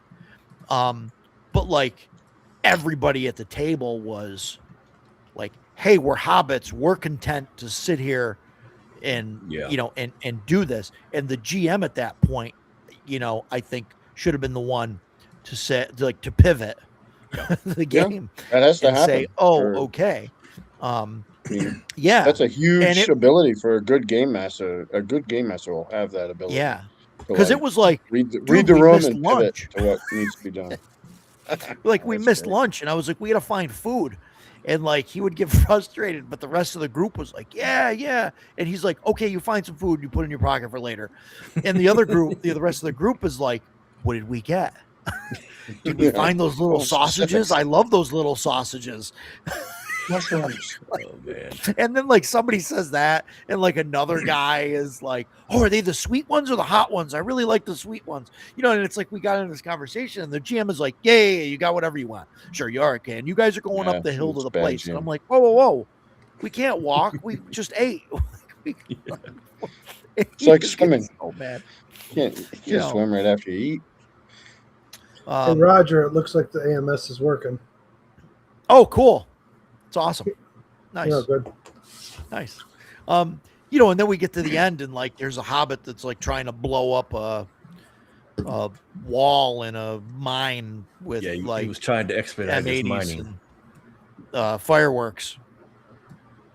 He's got like a bucket of them or something up against the wall, Yeah. and he's like gonna light them, and Jason's like, yeah, that's not gonna work, dude. Like I don't. I was an engineer in the Army. I know a lot about explosives, and I was arguing the guy. I'm like, no, the blast overpressure alone is gonna just liquefy you. You can't do it like this. And the DM was like, He was so mad. what are you doing? And I was like, I'm a dwarven miner. I'm an expert in this field. I will educate this young man on how to do this properly. And there was nothing he could say about it because that was my character. It really was. And it was just everything went the way that the DM did not want it to go.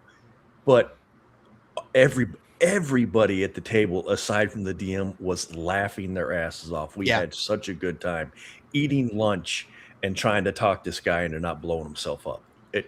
It was a great time, except for the DM. Whatever. Yeah, where's the shape charge and the deck cord? Yeah, That's right. it was awesome. No, but the players like that, and like the GM, like if he, like I hate to be this rude, right? But like if he pulled his head out of his ass and looked around the table Yeah. and saw that everybody was having a good time, like, and went with it, I mean, I think it would have been so Absolutely. much better. He just so much better. He couldn't get the stiffness out of his neck to just join in and have fun with the group. He couldn't do it. Yeah. And I mean, he gets put the blinders on. He's like, okay, I've got this amount of time. I've got to run this module. We're going to do this, and this, and like wanted to push the players through. And like, I get some of that, you know, because I mean, I get like that sometimes where it's like, okay, I want to get to here. Let's go. Let's do the thing. Come on. And then, you know, the player, but like if everybody's having a good time, like doing something else, like let them have a good time. Let's, like, you guys want to bet on donkey races in the city? Like, okay, sure. Like, one player says that, and then everybody else is like, yeah, that sounds amazing. Like, okay, well, I guess we're figuring out rules for how donkey races work. You know what I mean? If everybody's like all for it, like, sure, you know, let's do it. But yeah, it's, you know, I don't know, that there's definitely you know, that's definitely a trick. I mean, that's something that you got to kind of figure out, you know, pretty quick, I think, you know, at being a GM. And maybe this was his first time running. No, because he had said that he ran for that other guy, the other guy at the table he had played with. And that was, I really feel that was part of it. Man, we've really derailed. But, you know, when we sat down, he was talking about how he's an expert at, you know, Lord of the Rings. It's like he's read it all. You know, I can even understand Elvish. I mean, he reminded me of that DM that was running Star Trek for us. That was, you know, the guy showed up in his Captain Kirk, you know, the gold outfit. Yeah. He was reading the module as he was playing it. Yeah. Yeah. It was the same thing as Lord of the Rings. And he just couldn't set that aside and have fun. That's too bad, but whatever. And I mean, that's a thing that's what you got to learn, you know, to, you know, as far as what it takes, right, to run the game. Like, that's a thing. And, you know, and the funny part of it is like at the end, like we finished in like an hour and a half or like 2 hours. And he was like, wow, that was like a lot quicker than I thought. And I was like, yeah, you cut out. I was like, yeah, like if you took the Lord of the Rings trilogy and you cut out all the eating and the walking, it's 20 minutes. Like, of course, like, you know, if it was movies of a bunch of guys walking to a freaking volcano. But like, you pull all the travel out and it's like, oh wow, this is, you know, this is short now. I mean, there's a reason that game has such robust travel rules. Because it's a big part of the story. We didn't do it. We went from one town to the next. He's like, yep, a few hours later, you end up here. Yeah. And then, and he's like, okay, you guys ready to go to the mine? And then that's when I was like, well, what time is it? And he was like, it's 1:30 in the afternoon. I'm like, fuck, we missed lunch. I'm starving. It's onesies. And then somebody else is like, I'm feeling a bit peckish.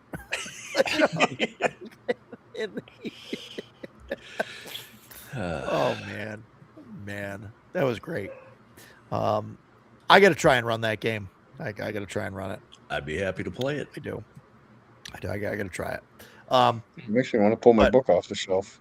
Mm-hmm. But yeah, I got the starter set. I want to run that. We'll see how that goes. But yeah, I don't know. Moria.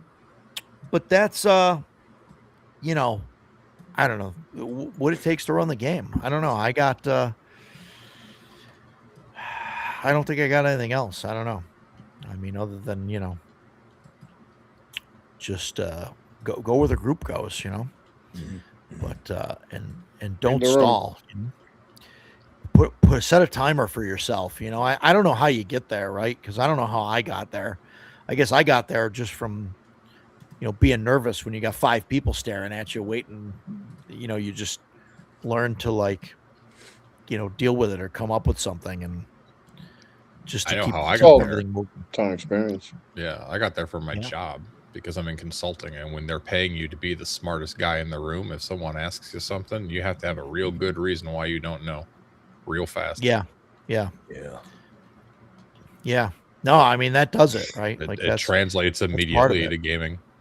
Yeah, We want to go yeah. over No, here. I'm Okay, there's a temple. Go. yeah, Yeah. yeah, yeah. You put something there, and then it throws it right back on the players, and it gives you time to figure it out. Yep, exactly. Yeah, yeah. It's cool. Yeah. Um, oh, Oompa, Pizzazz, Moxie, um, all that fun stuff. Yeah. No crying. I think I missed some stuff. Killing, kill harder and high level players without flinching. Yeah. Oh yeah. Absolutely. Absolutely. With no warning whatsoever. Yep, no telegraphing at all. No telegraphing. Poison space Yeah. vending machines. Yeah. It's interesting. You know, like telegraphing is an important skill, but like to me, that's not like one of the first, like, just don't do save or die stuff. You know what I mean? Yeah. Like because you don't know how to telegraph stuff. So don't do things like that, especially when you're first starting off.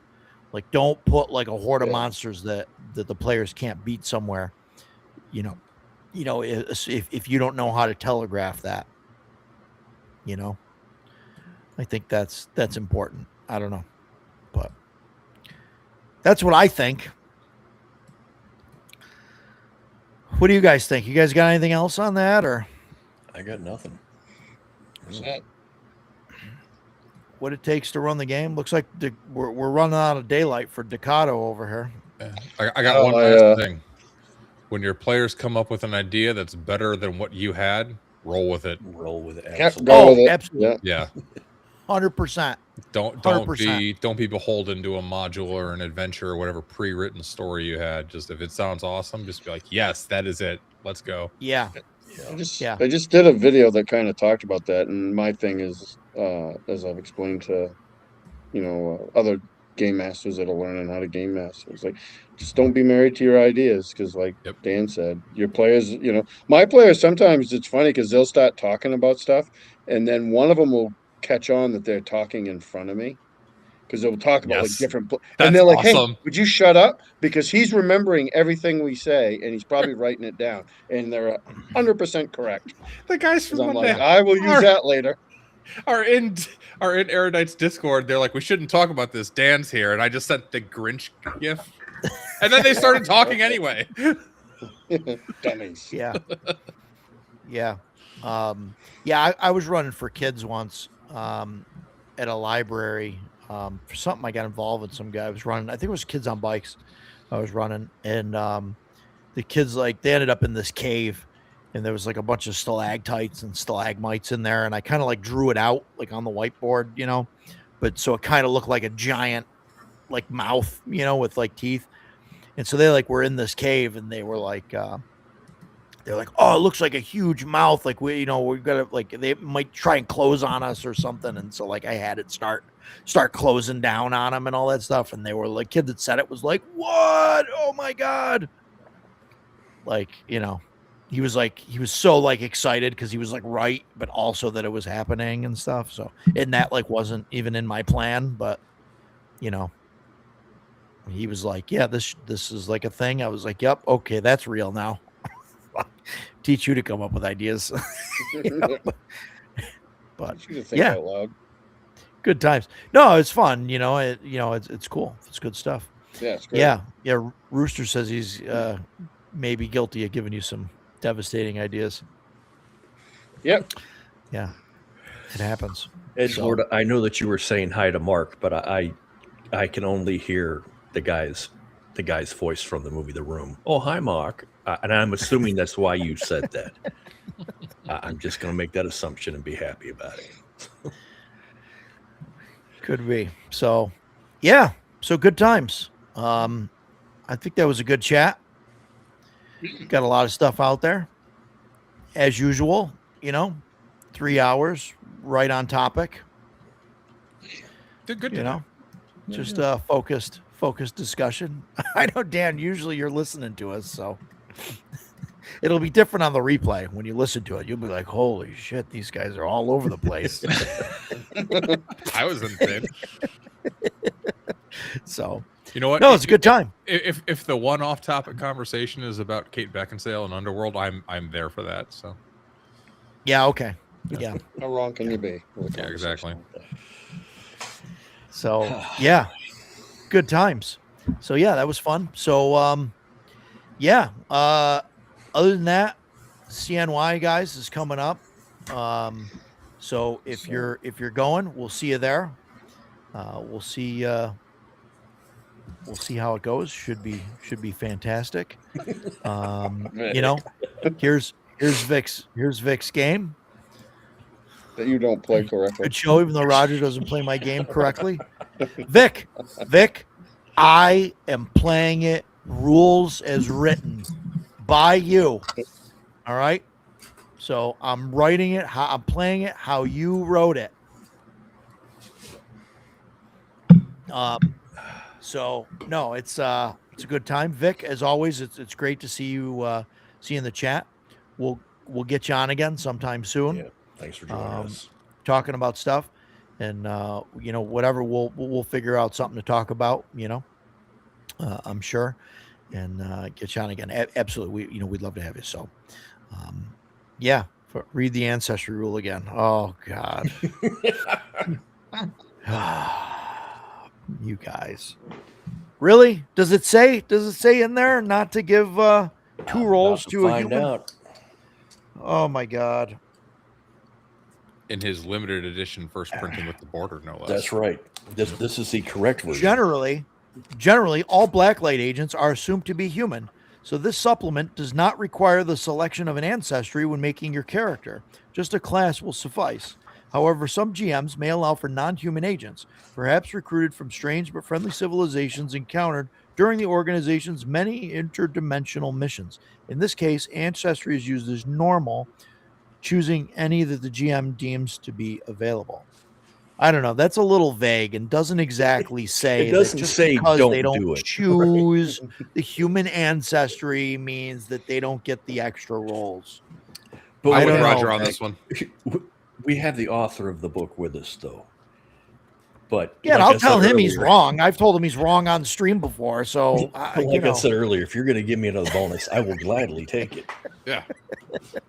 What? I can shoot my 50 better? You got it. Yeah, it doesn't. Yeah, right. It says that you don't have to use ancestry, which I guess technically means it says if you're human ancestry, right, in the Shadow Dark book, if you're human ancestry, you get 2 rolls on the table instead of 1.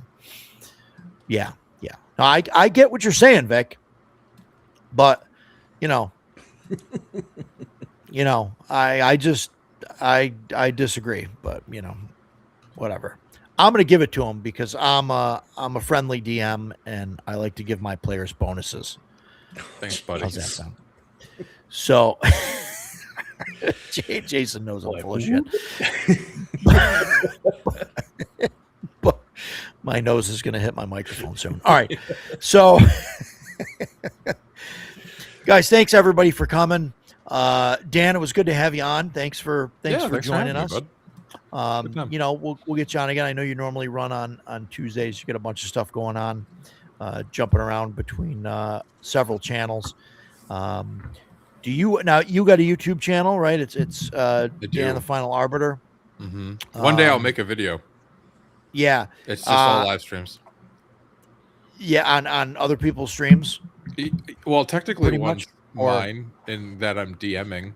Oh, that's right. Victoria. I mean, like it's Erudite's show, but like I'm That one I'm shows putting up effort. on like 5 different streams. Like Yeah, usually for yeah. me, it pops up. Yeah. But But yeah, no, it counts. it's good stuff. That's like Mike's channel. Mike's channel is restreams of this live show. I think, Mike, have you put anything up? Nope. Yeah. Getting there. My goal is just to Almost. get more subs than Jeff. That's my goal too. So So it's a great goal. yep, I So agree. but yeah, and we'll see everybody here at CNY in a couple weeks. So Sounds awesome. 10 days, 9 days, whatever it is. So we'll see you guys. Hope you guys enjoyed this. Please like, share, subscribe, all that, fun stuff. So I can get more subs than Jeff. And like, share, subscribe to everybody else. And he'll be mad when he hears that. And we'll see you guys. We'll see you guys hopefully next week or at CNY, and we'll see you guys on the other side. Take care, everybody. See you. See y'all. Bye.